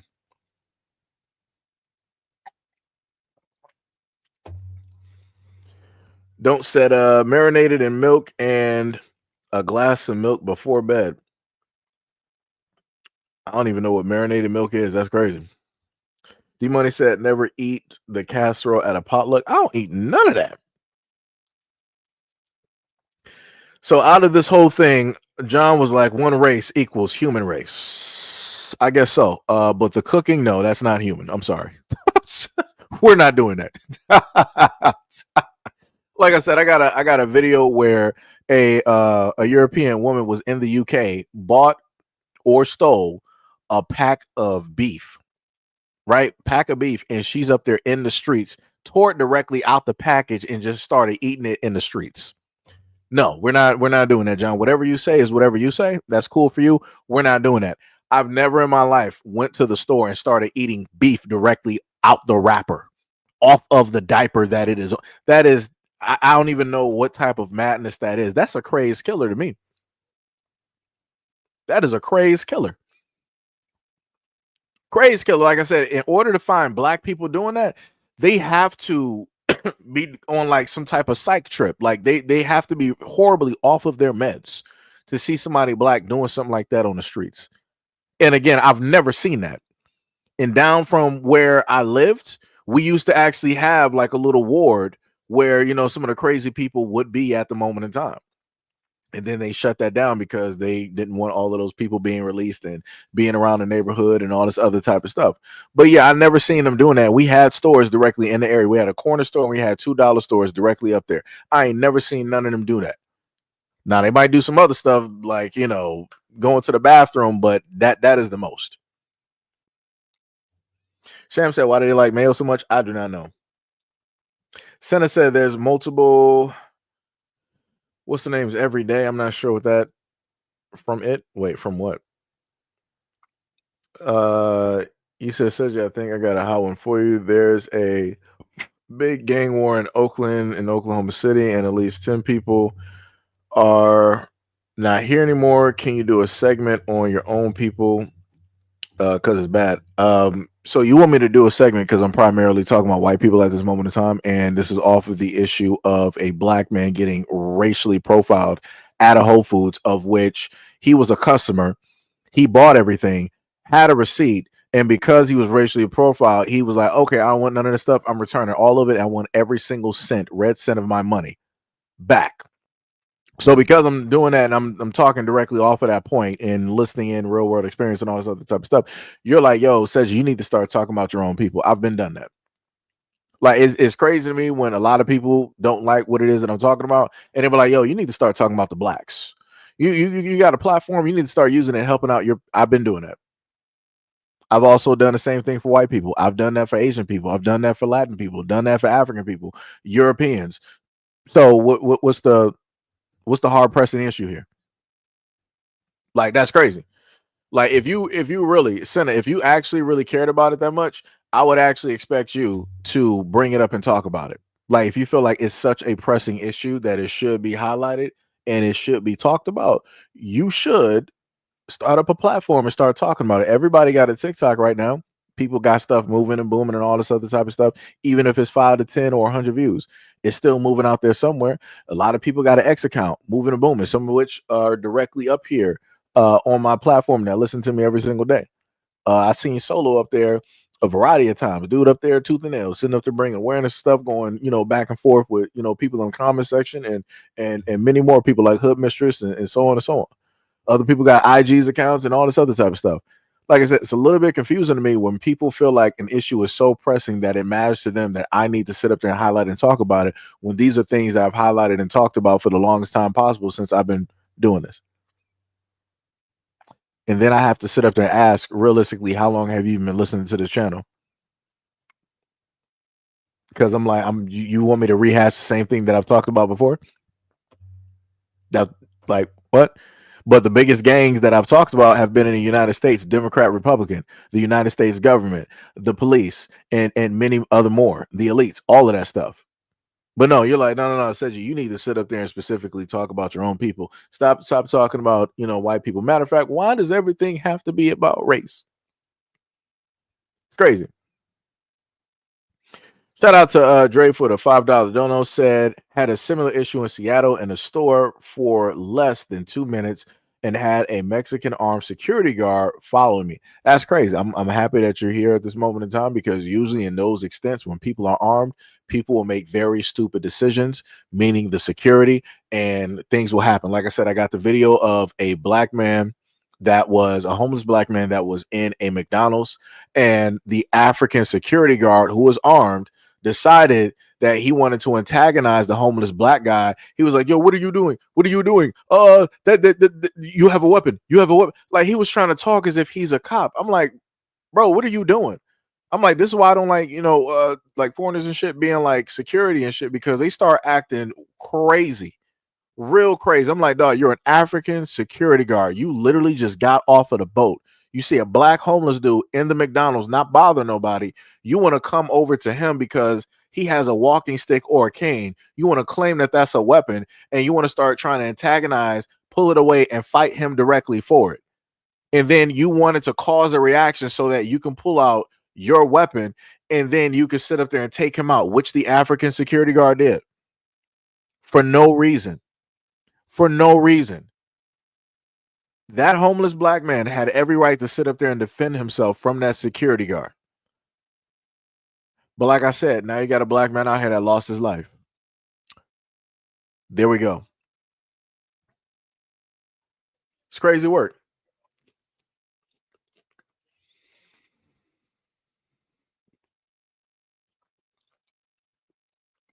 Who was it?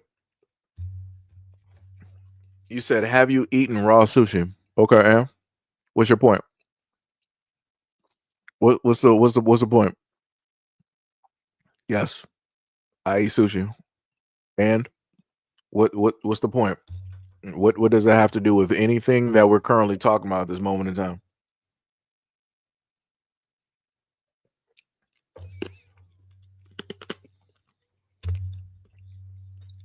Sham said it's crazy how people can look at a whole human being and think that they're disposable. Yeah, they only do it when it's black people. Because everybody else out here has a value when it deals with white folks and their children and family and everything like that.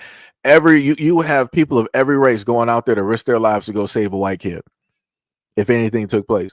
Now, when it deals with black kids, nah.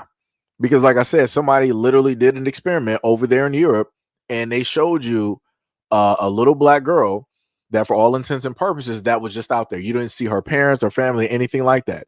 And she was out there at a park bench, and you just saw white folks. They were just like moving to and from. They didn't even sit up there and care.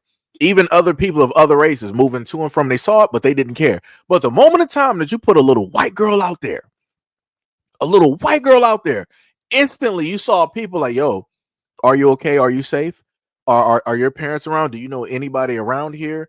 Do you know your name? Do you know your number? Your birthday? Hold right here. We're going to get security. We're going to sit up there and call the police. We're going to make sure to get this thing cleared up and fixed, because we're not going to allow you, a little white girl, to be out here by yourself in this world. And you literally saw people formulating a circle, and everybody was just there.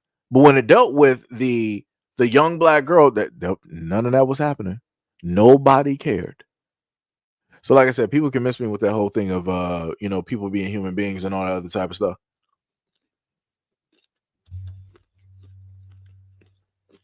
It's crazy. It's diabolical.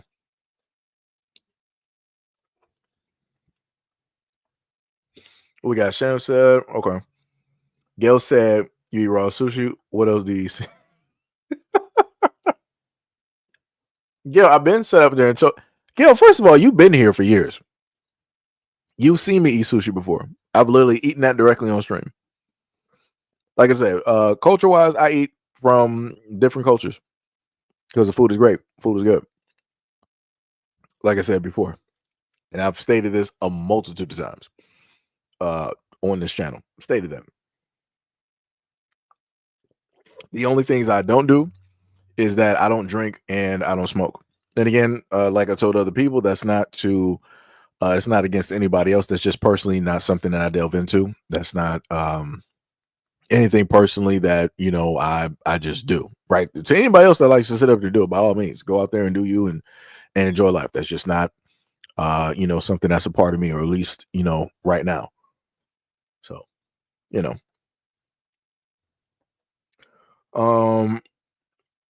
Gail is hilarious. Shim said, I eat raw sushi and I make it myself too. I like tuna and salmon. Yeah, same here. You said I prefer tempura maki rolls with shrimp. Have I tried that? I'm not sure. Just don't do the sea urchin. That is acquired taste. Don't do it. Nothing wrong with it. Just dip it in vinegar and soy. Okay. Golden said raw fish has worms. I get that. I 100% get that. And this is what I want to sit up there and state, right? All the times that I've reported on foods, the main things that I've heard people dying from fast food. I've heard people dying from ice cream.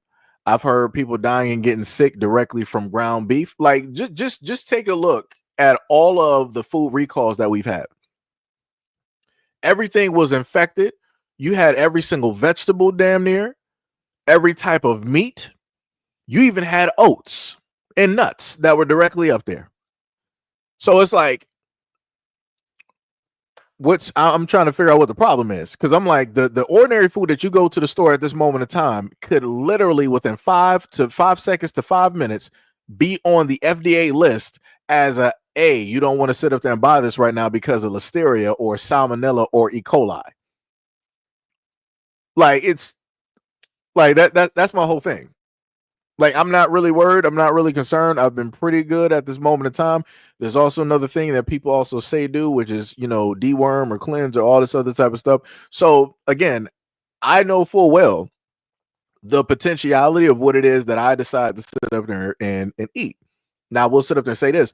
If I decide to do that, it's not going to cause harm to anybody, right? But a lot of people happen to drink. And what do a lot of people like to do when they drink? They also like to drive. How many people do you got suffering from DUIs at this moment in time? Lost family members. Like, you guys, seas of people that are buried. Their bodies are in the morgue at this moment in time. How many people have literally lost children because of a drunk driver? Because that's something that people like to delve directly into, knowing what it can lead to, knowing what it can cause. And 9 times out of 10, guess what? That drunk driver is going to survive. You won't.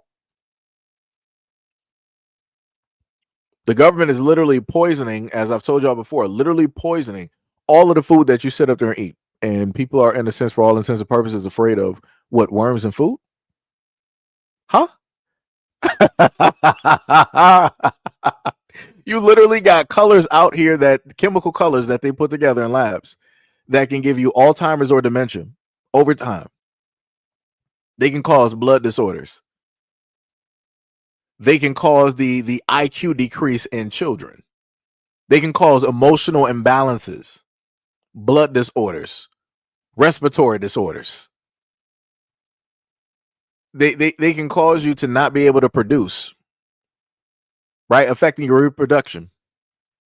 So all of these chemicals in food that people eat every single day, and people are worried about worms? Huh? I'm a little bit confused.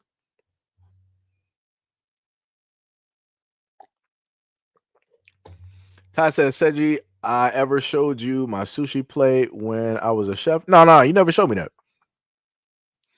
River said, yet Europeans tell their children, quote, if you're lost, find a black person while our babies get overlooked. Yeah, and I got videos of that too. I even got an Indian guy where his mother told him the exact same thing. He's Indian. I'm talking about Indian from India. And his mother told him the exact same thing. So there obviously has to be something there.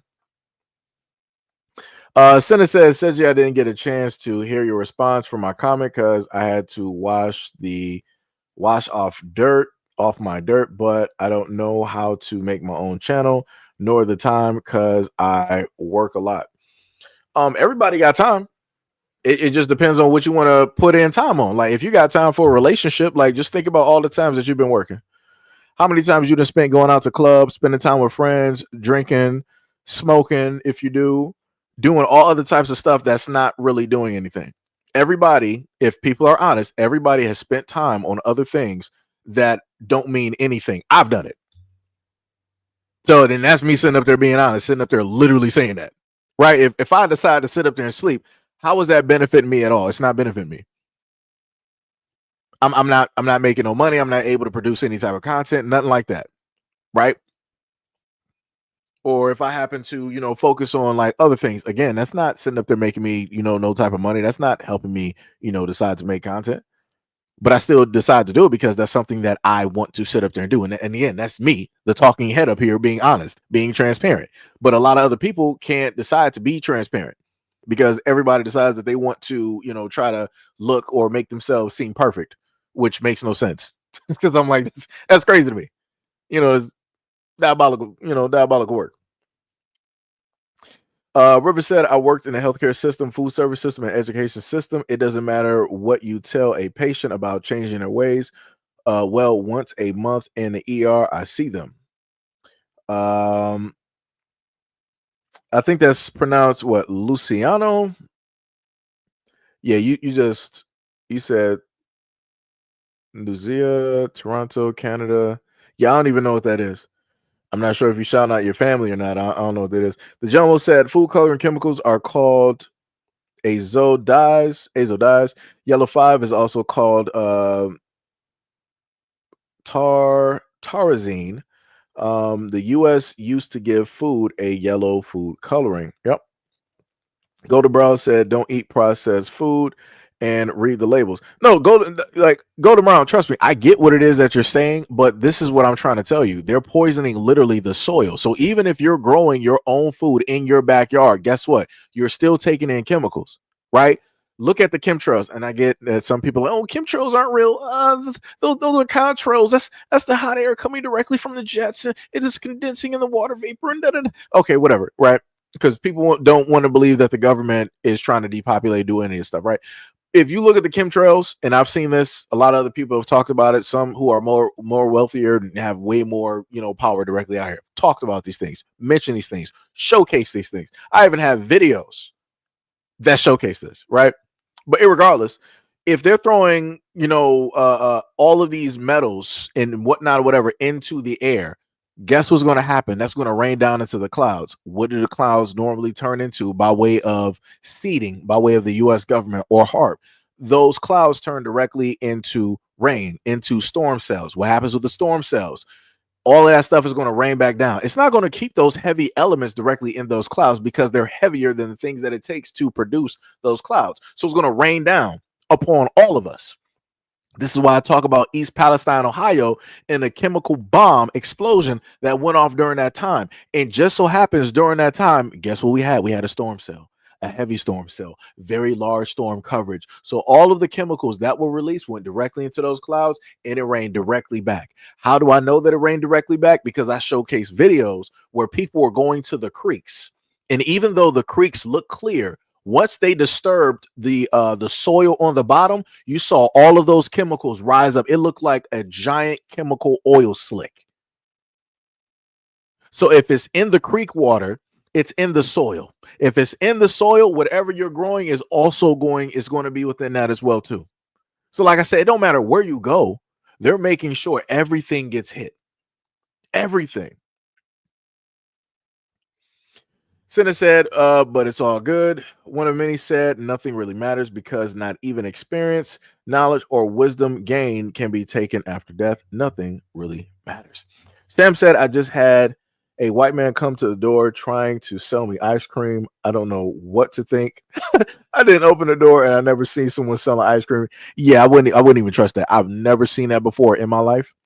I would not ever trust anybody going door to door selling ice cream. Now, I say that, but yet at a certain point in time, if the Girl Scouts came to the door with those cookies, I'm buying those cookies. I don't know what to tell you. Like I said, something's in those Girl Scout cookies. I don't know what it is, but those cookies are great. And the amount of money that they can make in about 4 to 5 months is insane. Crazy work. They can literally make enough money in 4 to 5 months and they can be off the rest of the year. Insane work. Insane. One of many said, yes, everything is contaminated. Miss Rivers said the soil is bad now. Gotta find untouched land. That's going to be very tough. Like I said, if you look at HARP and you look at the world governments directly out there, they're trying to touch everything. Again, they polluted the oceans.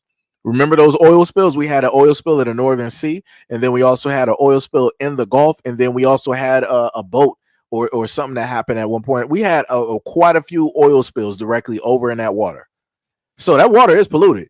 And then if you want to look at the other side of the ocean, remember we had the radioactive water that was being released from a nuclear plant into the Pacific Ocean.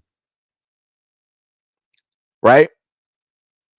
We had all of that getting dumped directly into that ocean. And they were stating at one point in time that you could trace or find the residuals of that radioactive waste on the coast of California. So if it traveled from Japan to California, it's throughout that whole ocean over there. No matter how large or how small it is, it's there. Right? Like I said, it's crazy. Sham said, same thing if you live near factories and etc. The air pollution eventually ends up being chemical runoff. Plants do filter quite a bit, but there are some toxins that cannot be filtered. Sham, the funniest thing of you mentioning that just brought up from memory of a video that I showed about 2.5 years ago, where you have this small black town that lives literally near a factory, and all of the chemical air rains, it comes across over the black area. And I'm like, that's bad. And over in that area, those people are suffering from a lot of respiratory issues and cancer. So like I said, they can probably filter off some stuff, but they're making sure to do what it is that they want to do, which is to get rid of those people there. And it's crazy work. Crazy work. Gail said, I don't know why I said that. White folks have torn this world up. They are the anti-life equation. Oh, she went a dark side out there. Cold-blooded. Golden said, yes, the FDA is useless. Yeah, because they're bought and paid for. That is 100% facts. Ty said, oh yeah, don't buy them cookies. Oh, that's cold-blooded, Ty. Why we can't buy the cookies? Hold on.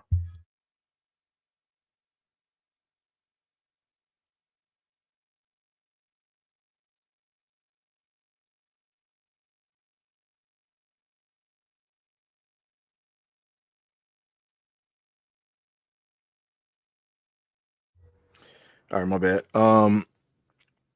Let me see. Hack said Chips Ahoy is greater than Girl. I mean, I eat Chips Ahoy as well too. I haven't had Girl Scout cookies in years. That's the thing. So I haven't had them, since I was younger. Like back during you had the Scholastic school books, school book days and you know and stuff like that. So it's been a long time. Ms. Rivers said, yes, back in the days, the Swanson man came by with the ice cream truck. See, I'm used to ice cream trucks. I'm also used to in Detroit, we used to have like Mr. Softy, and they would normally have at night. If anybody from Detroit was back during that time, it was a certain ice cream truck. It was it was larger than normal.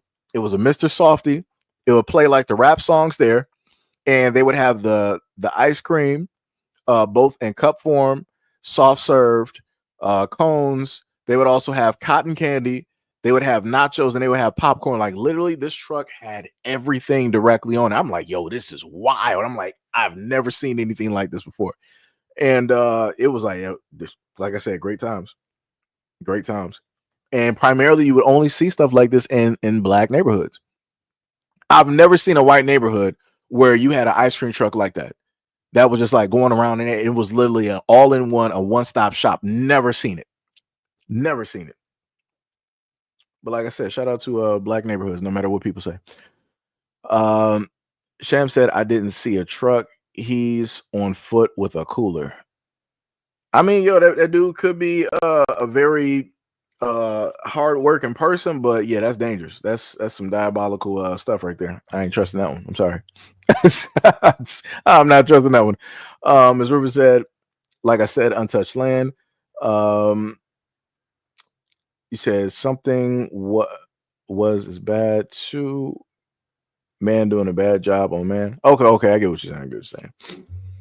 One of many said that's why the health nuts annoy me. Everything is contaminated. Nothing is actual healthy. Yeah, and then on top of that, everything is, you got a lot of things that is GMO, like it's bioengineered. It's not even the actual thing that it used to be.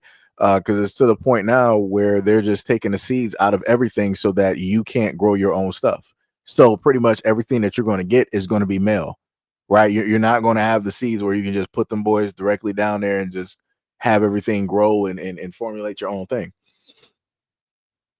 Same thing with bananas, because bananas actually have seeds. At one point in time, I remember when I was younger, the bananas had smaller seeds. So they technically still did have seeds in there. Now it ain't nothing. One of many said Cancer Alley. Yep. Ty said check your Xbox messages. Let me see if I open this up. It might try to go a little bit high on me. We'll see. Let's see if I can get my controller real quick. Ty sent a message 4 minutes ago. Let me see this real quick. Oh, this man sent like a field of messages. Yo, this man Ty out here cooking. Yo, that is crazy, man. Let me tell you something. If you had a restaurant, I'd be broke. Brother, if I had, like, yo, if you literally had a restaurant, I would be broke. I would be broke. Like, that is crazy. Yo, the presentation on that is insane. Some of that I've probably never tried before, but I'm like, yo, that presentation is crazy. I'm like, yeah. I'm like, you got that. You did that, man. You did that. You got that, brother. Let me tell you. That is that's crazy. I'm almost tempted to want to not DoorDash, want to Uber eat some sushi.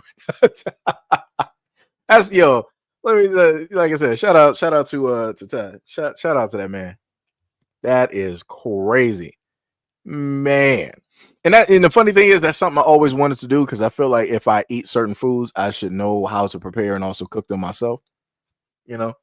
I just never decided to do it. I'm just gonna blame laziness of not wanting to do it. It's crazy. Senna said, and I feel you on a healthcare machine was created by a black man in Chicago, I think, but they stole the blueprint. So I get it, Seji, and things won't get better. But hey, do you, bro? I'm out, and I apologize. No, ain't nothing to apologize for. It's a simple conversation. Now I will sit up there and say at certain points in time, if I look at things a certain type of way, I will react a certain type of way. But no, everything was pretty much a standard issue. conversation. Wasn't nobody, disrespectful on, on either side. Again, like I tell people, it just goes to the point of hearing things for like so long, you automatically have a reaction directly to it. So, but like I said, it's all love.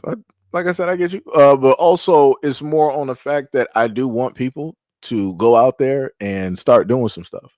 Because I feel like a lot of people have voices. A lot of people are smarter than me. I'm like, yo, go show that brightness or whatnot directly out there. You never know what can transpire, what can happen, what doors, can be opened at a moment in time that you decide to, put yourself directly out there.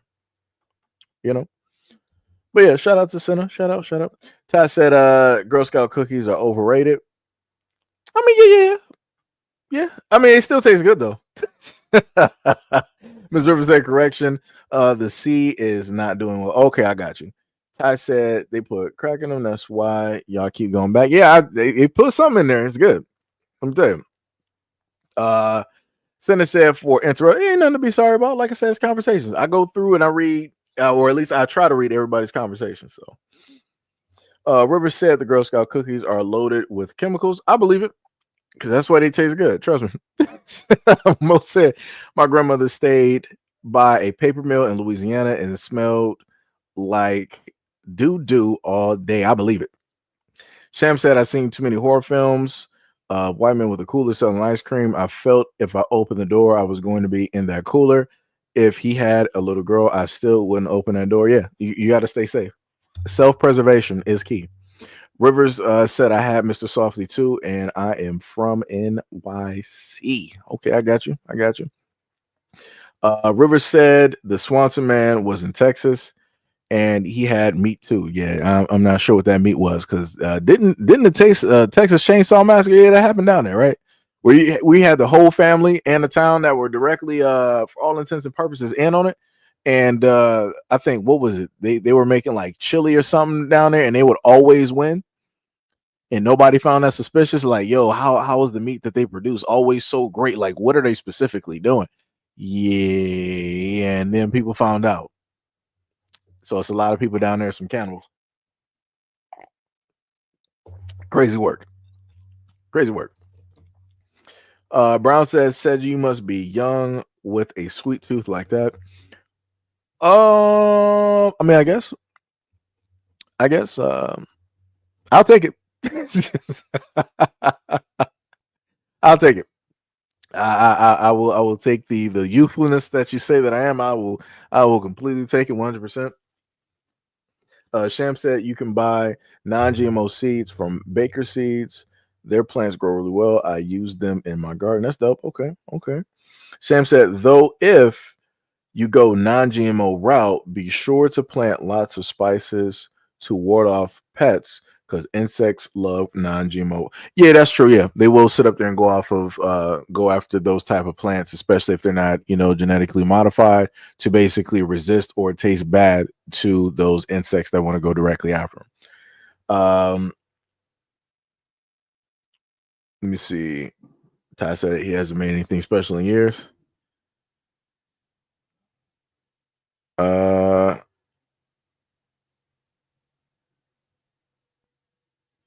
Yeah, that's true. That is 100% facts. Like I said, that's why we love Gail here because Gail is just that person to just give love and support. Let me tell you, every time. Let me tell you. Let me see. Let me go back up. Make sure I ain't missed nothing. Yeah, I knew I missed something. Mo said can't drink water from the faucet anymore. Missed the days of drinking from the water hose in the summer. Yeah, I missed that too. Because I kid you not, it's something different when you got the water that's in your house versus the water that's outside. And then you got to wait like a minute or so for the hot water to basically go directly out. And then you'll start getting that crystal clear cold water directly out the water hose. And that's something like, as guys, that's something that we would always do. It didn't matter whose house it was. We were either drinking out of the hose or directly from that faucet outside. And it's crazy. It's like I feel like we drank more water outside than we did indoors. Crazy stuff. Because it was like we were always at the water hose. Like people would be like taking turns on like the water hose, trying to sit up there and like get some water real quick. Especially if you're playing touch football or playing tag, playing basketball or whatever it is. Pick up. It's crazy work. I think that was the only one that I actually missed. So let me scroll back down. So let me see. Oh, Cyril. Sham said, I don't know if it's because I'm older or what, but fruit tastes awful. Yeah, no, it's not just you. I remember when fruit used to taste like sweet candy and now it tastes awful. Yeah. That's because they changed a lot of stuff. It's because they changed a lot of stuff. Gail was like, I'm through with you. It's hilarious. Hilarious. But yeah, technically, guys, that is actually it. We actually went through all of the videos and had quite a few conversations in between. Those videos was Shem said we was locked out majority of the time. As soon as those temps rose high enough, we were locked outside.